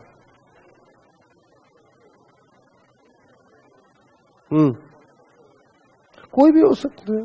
इन्वेस्टमेंट किस में करते हैं? यहां पे जो हमने इन्वेस्टमेंट गुड्स पकड़े हैं वो बहुत नेसेसरी वाले पकड़े हैं। LIC premium, rent of your property, necessary मतलब जिसके बिना हमारा काम नहीं चल रहा। जैसे LIC का प्रीमियम नहीं भरो तो क्या होगा? पॉलिसी लैप्स हो जाएंगी। तो वो इन्वेस्टमेंट आपकी इनकम हो या ना हो आपको करना ही पड़ेगा हर महीने, क्योंकि वो खर्चा आपने ही बांधा है वो। लेकिन खर्चा कौन सा है? इन्वेस्टमेंट। आपकी 100 रुपए इनकम हो चाहे 200, वो इन्वेस्टमेंट को हमको कांस्टेंट पकड़ना है। क्लियर हुआ बेटा ये ग्राफ? सबको, बाकी लोगों को भी जिसको डाउट है समझ लो, ठीक है। इसके बाद अभी क्या हुआ?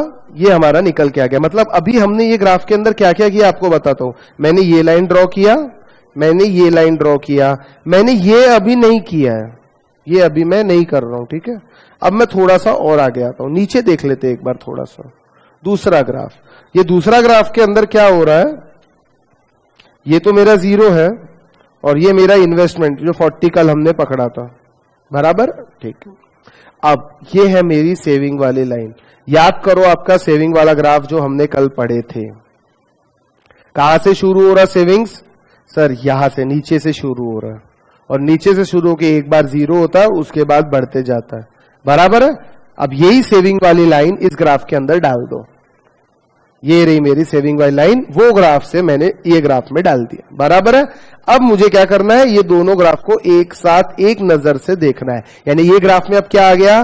सेविंग्स भी आ गई और डिमांड भी आ गई, यानी एग्रीगेट डिमांड भी आ गई और एग्रीगेट सप्लाई भी आ गया। कैसे? चलो देख लेते हैं, ध्यान दो।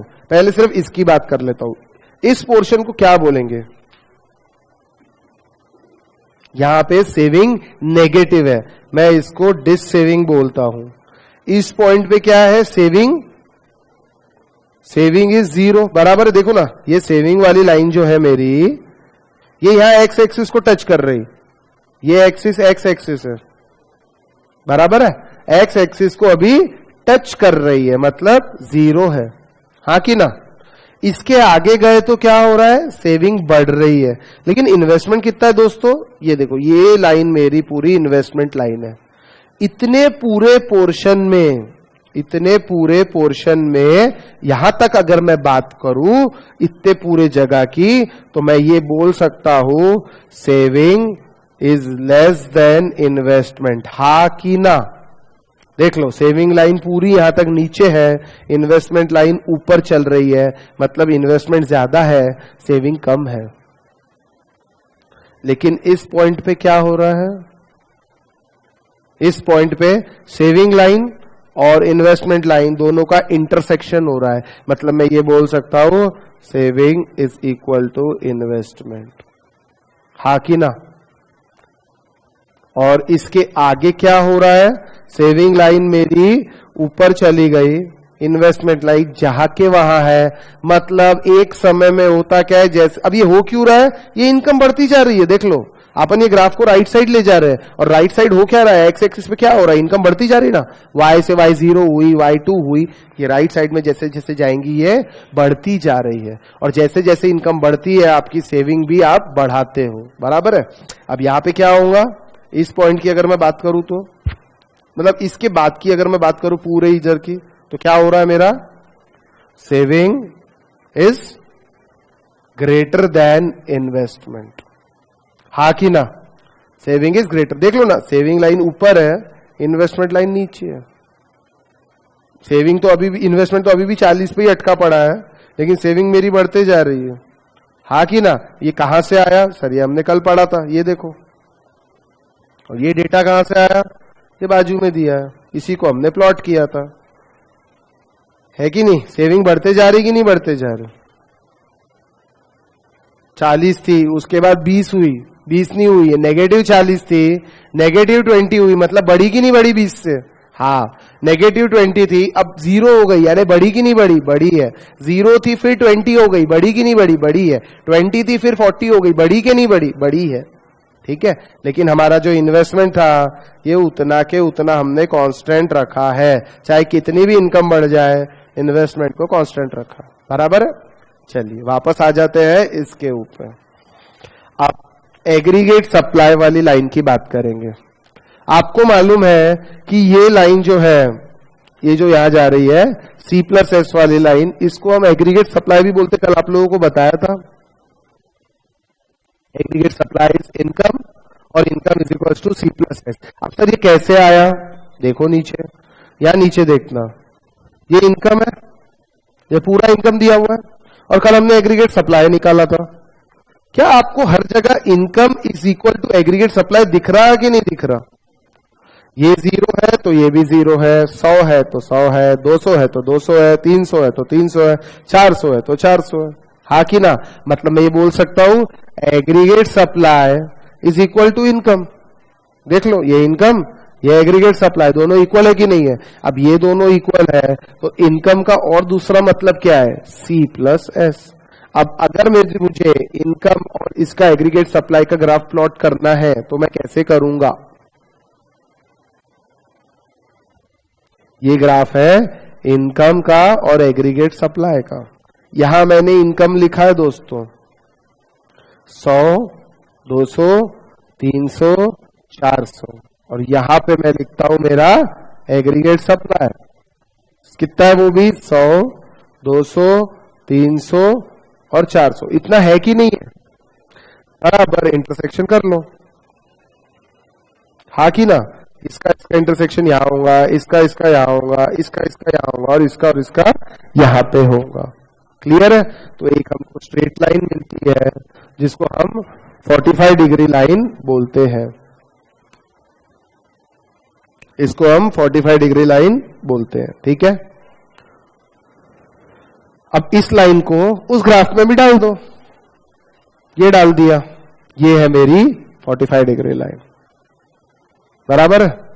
अब ये लाइन कौन सी लाइन है, y is equal to C+S, मतलब इसको एग्रीगेट सप्लाई बोलेंगे कि नहीं बोलेंगे। एग्रीगेट सप्लाई की लाइन मिल गई, एग्रीगेट डिमांड की लाइन मिल गई। अब ये दोनों की बात करते, सिर्फ ये दोनों की, ये एक लाइन ऐसी जा रही है और दूसरी लाइन ऐसी जा रही है, ये दोनों का इंटरसेक्शन यहां पे हो रहा है, मतलब इस पॉइंट को बोलेंगे हम equilibrium point. That means at this point aggregate demand is equal to aggregate supply. लिखू, aggregate demand is equal to aggregate supply, यानी C+I is equal to C+S। C अगर काट दे तो I इक्वल टू S, बराबर है। इसका मतलब होता है eight y0 level of income, यानी ये देखो, ये पॉइंट से नीचे नीचे नीचे जाऊंगा तो y एक्स एक्सिस को यहां टच हो रहा है। At this level of disposable income equilibrium point is achieved, यानी at this point I is equal to S। तो जरा नीचे जाके भी देखो, बोलो सही में ऐसा हो रहा क्या, हाँ हो रहा था, I is equal to S, देखो ना, हो रहा था कि नहीं हो रहा था, ठीक है। इसके पीछे जाएंगे तो क्या होगा दोस्तों, ये मेरी कंजम्पशन वाली लाइन और ये मेरी वो इनकम वाली लाइन, मतलब aggregate demand is greater than aggregate supply. हा कि ना? ये एग्रीगेट डिमांड है, ये पूरा ऊपर है और ये सप्लाई पूरा यहां तक नीचे है, मतलब this is greater than this, यानी C plus I is greater than C plus S. Yes और नो? और सी अगर मैं काट दूं तो ये पता चलेगा आई इज ग्रेटर देन एस, यानी investment is greater then saving. ऐसा हो रहा है कि नहीं हो रहा है? यस। इस केस में सेविंग यहां पे 0 चल रही है, बट इन्वेस्टमेंट अभी भी 40 है। इसको हम ऑटोनॉमस इन्वेस्टमेंट बोलते हैं। चाहे इनकम हो या ना हो, सेविंग हो या ना हो, ये इन्वेस्टमेंट तो आपको करना पड़ेगा। कहां से करोगे? पुरानी सेविंग से करो। आई बात समझ में? और इसके आगे की कहानी क्या होगी? यहां की कहानी, यहां पे हो रहा है aggregate supply is greater than aggregate demand, that means C plus S is greater than C plus I, that means C काट दो तो saving is greater than investment. तो ऐसा हो रहा कि नहीं हो रहा? यस। इस लेवल पे अगर मैं जाके नीचे देखो तो saving is greater than investment, यानी सेविंग लाइन मेरी ऊपर चली गई, इन्वेस्टमेंट लाइन अभी भी नीचे है। समझ आया कि नहीं आया? अभी किसी को डाउट है तो प्लीज पूछो। Anybody having any doubt in this? अब इसका एक्सप्लेनेशन क्या? एक्सप्लेनेशन मतलब ये सब यहाँ पे आपको लिखना है। इक्विलिब्रियम पॉइंट पे क्या होता है और ये इक्विलिब्रियम पॉइंट के पहले क्या होता है और इक्विलिब्रियम पॉइंट के बाद क्या होता है, ठीक है? एक पॉइंट P नाम दिया है, एक पॉइंट का Q नाम दिया, आप लोगों को दिखेगा। इस पॉइंट का नाम P दिया है, मतलब इक्विलिब्रियम के पहले। इस पॉइंट का नाम Q दिया है, मतलब इक्विलिब्रियम के बाद।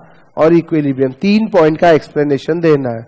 इक्विलिब्रियम लेवल पे क्या हो रहा है, P पॉइंट पे क्या हो रहा है, Q पॉइंट पे क्या हो रहा है। तो एक्सप्लेनेशन क्या रहेगा जो अभी मैंने आपको बताया। इक्विलिब्रियम पॉइंट पे AD is equals to AS, that means C plus I is equals to C plus S, that means I is equals to S। इस पॉइंट पे क्या होगा? AD aggregate demand is greater than aggregate supply, that means C plus I is greater than C plus S, that means I is greater than S। और ये आगे वाले इसमें क्या होगा? उसका उल्टा। यही एक्सप्लेनेशन यहाँ आपको छाप के दिया हुआ है, पेज नंबर 1.28 देख लो। इक्विलिब्रियम का एक्सप्लेनेशन, पॉइंट P का एक्सप्लेनेशन, पॉइंट Q का एक्सप्लेनेशन, ठीक है? अब इसके अंदर एक चीज लिखा है, इंपैक्ट ऑन एम्प्लॉयमेंट, दिख रहा आपको? ये यहां पे लिखा है। ये जो आप कर रहे हो, एग्रीगेट डिमांड बढ़ रही है, कम हो रही है, सप्लाई बढ़ रही, कम हो रही, इसका एम्प्लॉयमेंट पे क्या इंपैक्ट रहेगा? इसका एम्प्लॉयमेंट पे क्या इंपैक्ट रहेगा? अब एक चीज ध्यान रखना, आज तक केन्जियन थ्योरी से क्वेश्चन नहीं आया और आने के चांसेस भी नहीं, क्योंकि अगर ये ग्राफ बनाने के लिए बोला जाता है तो ये कम से कम 7-8 मार्क्स का खेल है। ये पूरा लिखना है, यानी 7-8 मार्क्स मिलने चाहिए, और इंस्टीट्यूट 2 या 3 मार्क के ऊपर क्वेश्चन ही नहीं पूछ रही है। दैट मीन्स ये ग्राफ आने के चांसेस निग्लिजिबल है, एकदम निग्लिजिबल है, ठीक है? फिर भी आ भी सकता है, इसलिए हम लोग पढ़ रहे हैं। क्योंकि इससे क्या होता है पता है, इंस्टीट्यूट हमेशा तीनों अटेम्प्ट अगर हम देखें ना तो क्वेश्चंस पूछती है, न्यूमेरिकल क्वेश्चंस पूछ रही है, क्योंकि इसमें न्यूमेरिकल क्वेश्चंस बड़े अच्छे फ्रेम किए जाते हैं, न्यूमेरिकल क्वेश्चंस पूछती है, ठीक है? और बाकी जो हम आगे के चैप्टर्स पढ़ने वाले हैं उसमें न्यूमेरिकल क्वेश्चंस का काम नहीं है, मतलब थोड़े बहुत है, तो इसीलिए इस पे न्यूमेरिकल क्वेश्चंस आने के चांसेस थोड़े ज्यादा है। चलिए अब एक बार पढ़ लेते हैं इंपैक्ट ऑन एम्प्लॉयमेंट। अब मुझे बताओ, नेशनल इनकम बढ़ती है तो एम्प्लॉयमेंट बढ़ना चाहिए कि नहीं बढ़ना चाहिए? नेशनल इनकम बढ़ने का मतलब है वाई का बढ़ना, वाई बढ़ना मतलब कंजम्पशन बढ़ना और सेविंग भी बढ़ना। कंजम्पशन लोग बढ़ाएंगे तो लोगों को एम्प्लॉयमेंट मिलेगा, यस और नो? जनरली ये देखा गया है, जनरली दिखा है आपको, generally increase in national income would mean increase in employment. The larger the national income, the larger will be the employment and vice versa. However, the equilibrium as per Keynesian theory need not take place at full employment level. इसका मतलब तो यही होता है, इस equilibrium level के बाद भी कुछ स्कोप बचा है कि नहीं बचा है? इक्विलिब्रियम लेवल के बाद भी आपकी ये बढ़ रहा है, ये भी बढ़ रहा है और डिस्पोजेबल इनकम भी बढ़ रहा है। दैट मीन्स मैं ये नहीं बोल सकता हूं कि इक्विलिब्रियम लेवल आ गया मतलब फुल एम्प्लॉयमेंट आ गया, ऐसा बिल्कुल भी जरूरी नहीं है। इक्विलिब्रियम आना मतलब aggregate demand is equal to aggregate supply, बस इतना ही इसका मतलब है। इसका मतलब ये नहीं है कि एम्प्लॉयमेंट भी फुल हो गया। यस और नो? एम्प्लॉयमेंट फुल होना मतलब क्या? जितने लोग काम करने के लिए बैठे हैं बराबर उनको काम मिल गया। जितने लोग काम करने के लिए काम बैठे हैं उनको बराबर काम मिल गया। लेकिन आप आगे देखिए, इस इक्विलिब्रियम पॉइंट के आगे, ये मेरा एग्रीगेट डिमांड है, ये एग्रीगेट सप्लाई है। इक्विलिब्रियम पॉइंट के मैं आगे क्या कर रहा हूं? My aggregate supply is greater than aggregate demand. ये मैंने जो सप्लाई बढ़ाई है, ये कैसे बढ़ाई होंगी? सिंपल सी बात है। इस पॉइंट पे क्या हो रहा है? इस पॉइंट पे, इक्विलिब्रियम पॉइंट पे क्या हो रहा है? Aggregate demand is equal to aggregate supply, बराबर है। अगर एम्प्लॉयमेंट लेवल फुल अचीव हो जाता, फुल, तो मेरे पास और वर्कर रहते क्या काम करने के लिए? नहीं। वर्कर नहीं रहते तो मैं सप्लाई बढ़ा पाता क्या? नहीं। लेकिन ऐसा हो रहा है क्या? नहीं, सप्लाई बढ़ रहा है। दैट मीन्स अभी भी पूरा एम्प्लॉयमेंट लेवल आया नहीं है, कुछ और वर्कर फैक्ट्री के बाहर बैठे हैं, जिसके कारण मैंने मेरा ये एग्रीगेट सप्लाई बढ़ाया है इक्विलिब्रियम पॉइंट के बाद भी। समझा मैंने क्या बोला? मेरा कहना यह है, इस इक्विलिब्रियम पॉइंट पे मेरा एग्रीगेट डिमांड और एग्रीगेट सप्लाई इक्वल था, मतलब जितना मैं लोगों को बना के दे रहा था बराबर उतना लोग कंज्यूम कर रहे थे। लेकिन इस आगे के पॉइंट पे क्या हो गया? मेरा सप्लाई बढ़ गया। तो सप्लाई मैंने कैसे बढ़ाया होगा? एडिशनल वर्कर को बुलाया होगा, मतलब लोगों को एम्प्लॉयमेंट दिया होगा। मतलब अभी भी लोग खाली बैठे होंगे तभी मैंने एम्प्लॉयमेंट दिया ना। दैट मीन्स ये इक्विलिब्रियम लेवल फुल एम्प्लॉयमेंट वाला लेवल नहीं था। इस पे कुछ लोग ही एम्प्लॉयड थे, अभी भी कुछ लोग खाली बैठे थे। फुल एम्प्लॉयमेंट लेवल का मतलब क्या होता है? जितने लोग खाली है उनको सबको काम पे रख लिया।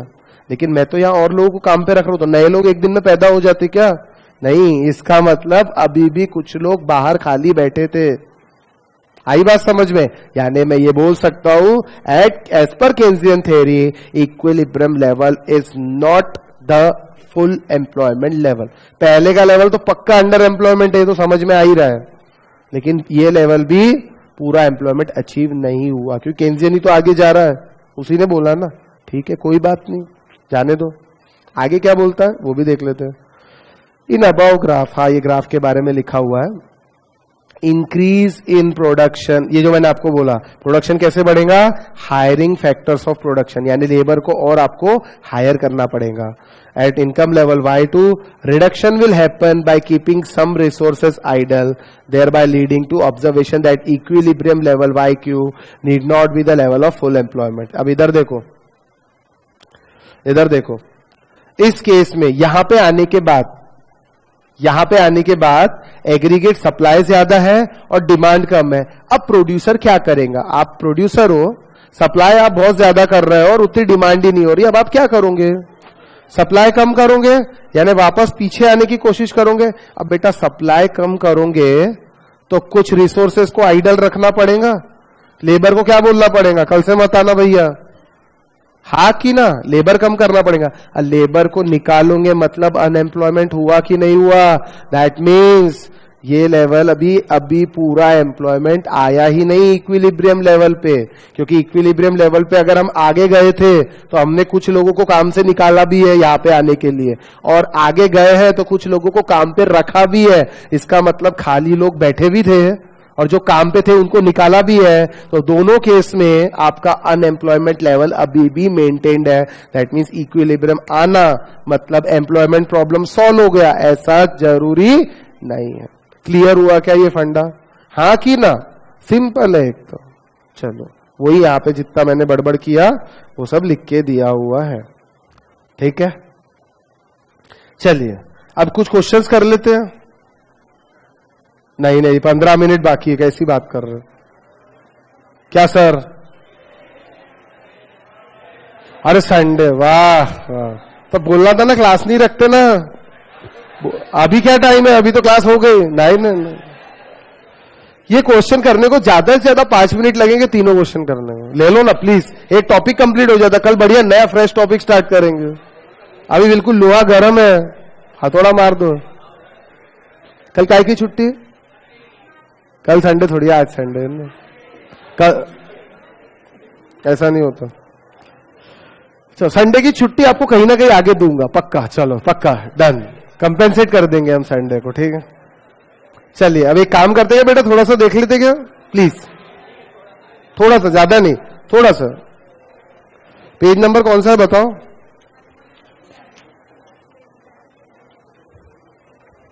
कुछ इल्यूस्ट्रेशन है, इसके अंदर से एक क्वेश्चन 5 मार्क के लिए थोड़े से फिगर्स चेंज करके एग्जाम में एज इट इज आया, 5 मार्क के लिए। और आप वंडर करोगे 5 मार्क लेने हैं कितना आसान है। आप ही जवाब दोगे, मैं नहीं दूंगा।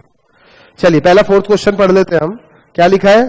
Equilibrium level of national income in 2 sector economy. 2 sector economy, देखिए 4th मैं करूंगा, 5th आप लोग करोगे, ठीक है। 4th और 5th एग्जैक्टली सेम है, 4th और 5th एग्जैक्टली सेम है।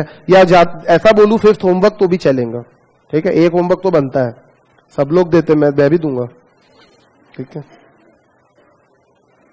चलिए 4th क्वेश्चन सॉल्व करते हैं, ध्यान देना। हाँ? क्या लिखा है? In equilibrium level of national income is shown in 2 sector economy, ठीक है। If consumption function is C is equal to 500 plus 0.75y, मतलब क्या हुआ?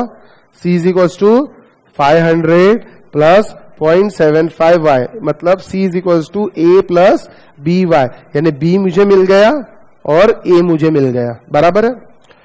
I is equal to 3000, I मतलब investment, investment equals to 3000। Compute the equilibrium level of national income, also compute consumption expenditure and saving at that level, मतलब आपको equilibrium level निकालना है और consumption भी निकालना है एंड सेविंग भी निकालना है, ठीक है। क्या करूं बताओ, क्या करूं? Investment equals to saving at equilibrium level, बराबर है, ठीक है। और क्या कर सकते हैं?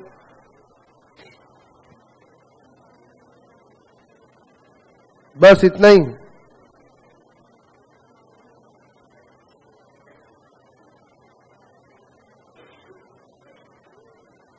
y is equals to C plus S. At equilibrium क्या होता है? S is equals to I। अरे at equilibrium S is equals to I, बराबर है। तो y is equals to C plus I। Mathematics, S की जगह आई रख दिया, कर सकते ना, ऐसे ही तो करते थे मैथ्स में। और करते क्या है? y is equal to C plus I, Y दिया हुआ है, नहीं वाई का दिया, y तो निकालना है। C दिया है, हाँ 500 प्लस 0.75y, ये आपका C है। और I कितना है? हाँ कि ना? इक्वेशन सॉल्व कर सकते क्या? यस सर, बिल्कुल कर सकते। 0.25y इसको इधर लेकर जाओ, इज इक्वल्स टू 3500। तो y is equals to 3500 divide by 0.25 कितना होगा? 14,000। 14,000 क्या निकल के आया? y is what? इनकम। अब ये y की वैल्यू यहां पुट कर दो, y की वैल्यू यहां पे पुट कर दो, क्या आंसर आएगा? कंजम्पशन निकल के आएगा कि नहीं आएगा? देखो कितना आता।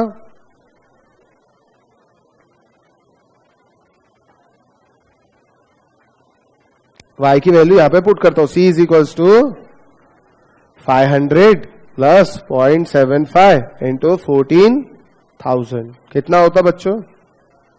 C बताओ टोटल कितना आया?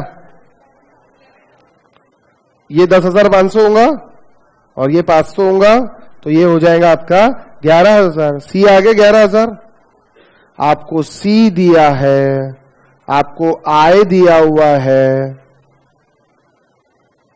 और y is equal to C plus I, हा कि ना? y is equal to C plus S भी बोल सकता है क्या? ये कौन सा लेवल है? एट इक्विलिब्रियम लेवल क्या होता है? I is equal to I कितना है तो S कितना होगा? और ऐसे भी निकाल सकते हैं, 14,000 में से 11,000 रुपए हटा दो, है ना? 14,000 मेरी इनकम है, 11,000 का मेरा कंजम्पशन है, तो बचा क्या? सेविंग्स। ये भी आंसर 3,000 आता है, हा कि ना? सिंपल है कि नहीं है? अरे कुछ तो बोलो, डाउट है? एक काम करो, 5th वाला क्वेश्चन यही कर लो। घर पे करोगे क्या? घर पे पक्का करोगे? चलो ठीक है। अब 6th वाला क्वेश्चन यही करेंगे, लिखेंगे नहीं, आप ही आंसर दो। क्वेश्चन क्या बोलता है? Assume 2 sector economy, business sector produces कितना क्वांटिटी? 10,000 यूनिट प्रोड्यूस करता है at a average price of, वो 7 है उसको रुपीस कर दो, 7 काट दो, एट द प्राइस ऑफ ₹15। क्या लिखा है? 10,000 यूनिट्स प्रोड्यूस करते हैं, क्या रुपए के भाव से? 15 रुपए के भाव से। और आपसे क्वेश्चन क्या पूछ रहे हैं? Money value of output. अब बताओ मनी वैल्यू क्या होगा? कुछ नहीं सर, 10,000 टोटल क्वांटिटी है, ये 15 रुपए का एक है, मनी वैल्यू कितना हो गया? 1.5 लाख। अब बताओ ये कितने मार्क मिल गए? 1 मार्क। दूसरा क्या पूछ रहा है? Money income of household आपसे पूछ रहा है। अरे 2 सेक्टर इकोनॉमी है, हाउस होल्ड के अलावा दूसरा कोई है ही नहीं, तो total factor payment by business sector is equals to money value of output is equals to factor income of household. मतलब ये भी कितना हो जाएगा? 1,50,000। See, household spend 80% of their expenditure, 80% of their income, यानी वो जितनी income कमा रहे हैं उसका 80% खर्चा कर रहे हैं, तो कंजम्पशन कितना हुआ? खर्चा कितना हुआ? अरे भैया 1.5 लाख का 80% खर्चा कर दो, कितना हुआ? 1,20,000 खर्चा हो गया। और क्या रहेगा? डी क्या पूछा है? Total money revenue receive by business sector. अरे वो जितना खर्चा करेंगे उतना उनका रेवेन्यू हो जाएगा, हाँ कि ना? अभी आगे क्या लिखा है? What should happen to the level of output in this case? Level of output मतलब कितना प्रोडक्शन हुआ था यूनिट्स का। इन दिस केस मतलब अगर, सुनो ध्यान से, अगर हाउस होल्ड वाले 1,20,000 ही खर्चा करते हैं तो आउटपुट बचेगा कि खत्म हो जाएगा पूरा? बचेगा बेटा। आउटपुट का लेवल, आपका टोटल वैल्यू ऑफ आउटपुट कितना है? 1.5 लाख है, तो कितने का आउटपुट बच जाएगा? अनसोल्ड आउटपुट रहेगा कुछ? अरे भाई आपने 1.5 लाख का माल बना के रख दिया और उन्होंने 1,20,000 ही खर्चा किया, तो अनसोल्ड रहेगा कि नहीं रहेगा? कितना? 30,000 का माल आपका अनसोल्ड रहेगा। इसको आप इन्वेंटरी भी बोल सकते हो, हाँ कि ना? इन्वेंटरी यानी स्टॉक जो बचा हुआ है। अब बताओ इसमें कोई तकलीफ दिख रही क्या? इससे आसान और कुछ हो सकता है क्या? अब मैं जो पेज नंबर बोलता हूं वो एक बार निकाल लो, एक ही बार।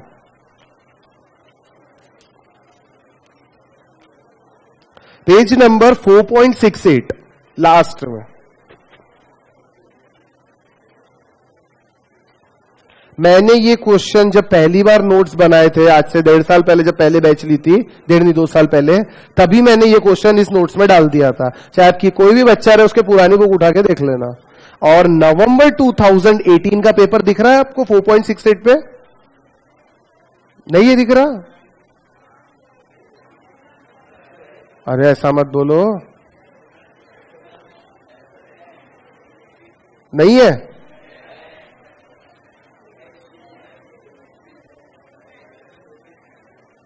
है ना 4.68 पे? दिख रहा सबको? तो इस 4.68 के ऊपर जो 8वें नंबर का क्वेश्चन है, वो क्वेश्चन 5 मार्क के लिए आपके एग्जाम में आया है। अब बताओ ये 5 मार्क लेना आसान है कि कठिन है सबके लिए? इससे आसान और क्या पूछेंगे अब आपको? नर्सरी लेवल का सवाल पूछ लिया, ठीक है ना? तो समझ में आया? इसीलिए बोल रहा ये बुक भी पढ़ लिया ना तो मोर देन सफिशिएंट काम आपका हो जाएगा, एक्स्ट्रा पढ़ने की जरूरत नहीं है। फिर भी आपके पास टाइम है, ताकत है, तो आप बिल्कुल पढ़ सकते हो, कोई प्रॉब्लम नहीं, ठीक है? तो आज यही रुकते हैं, बाय, एंजॉय योर संडे।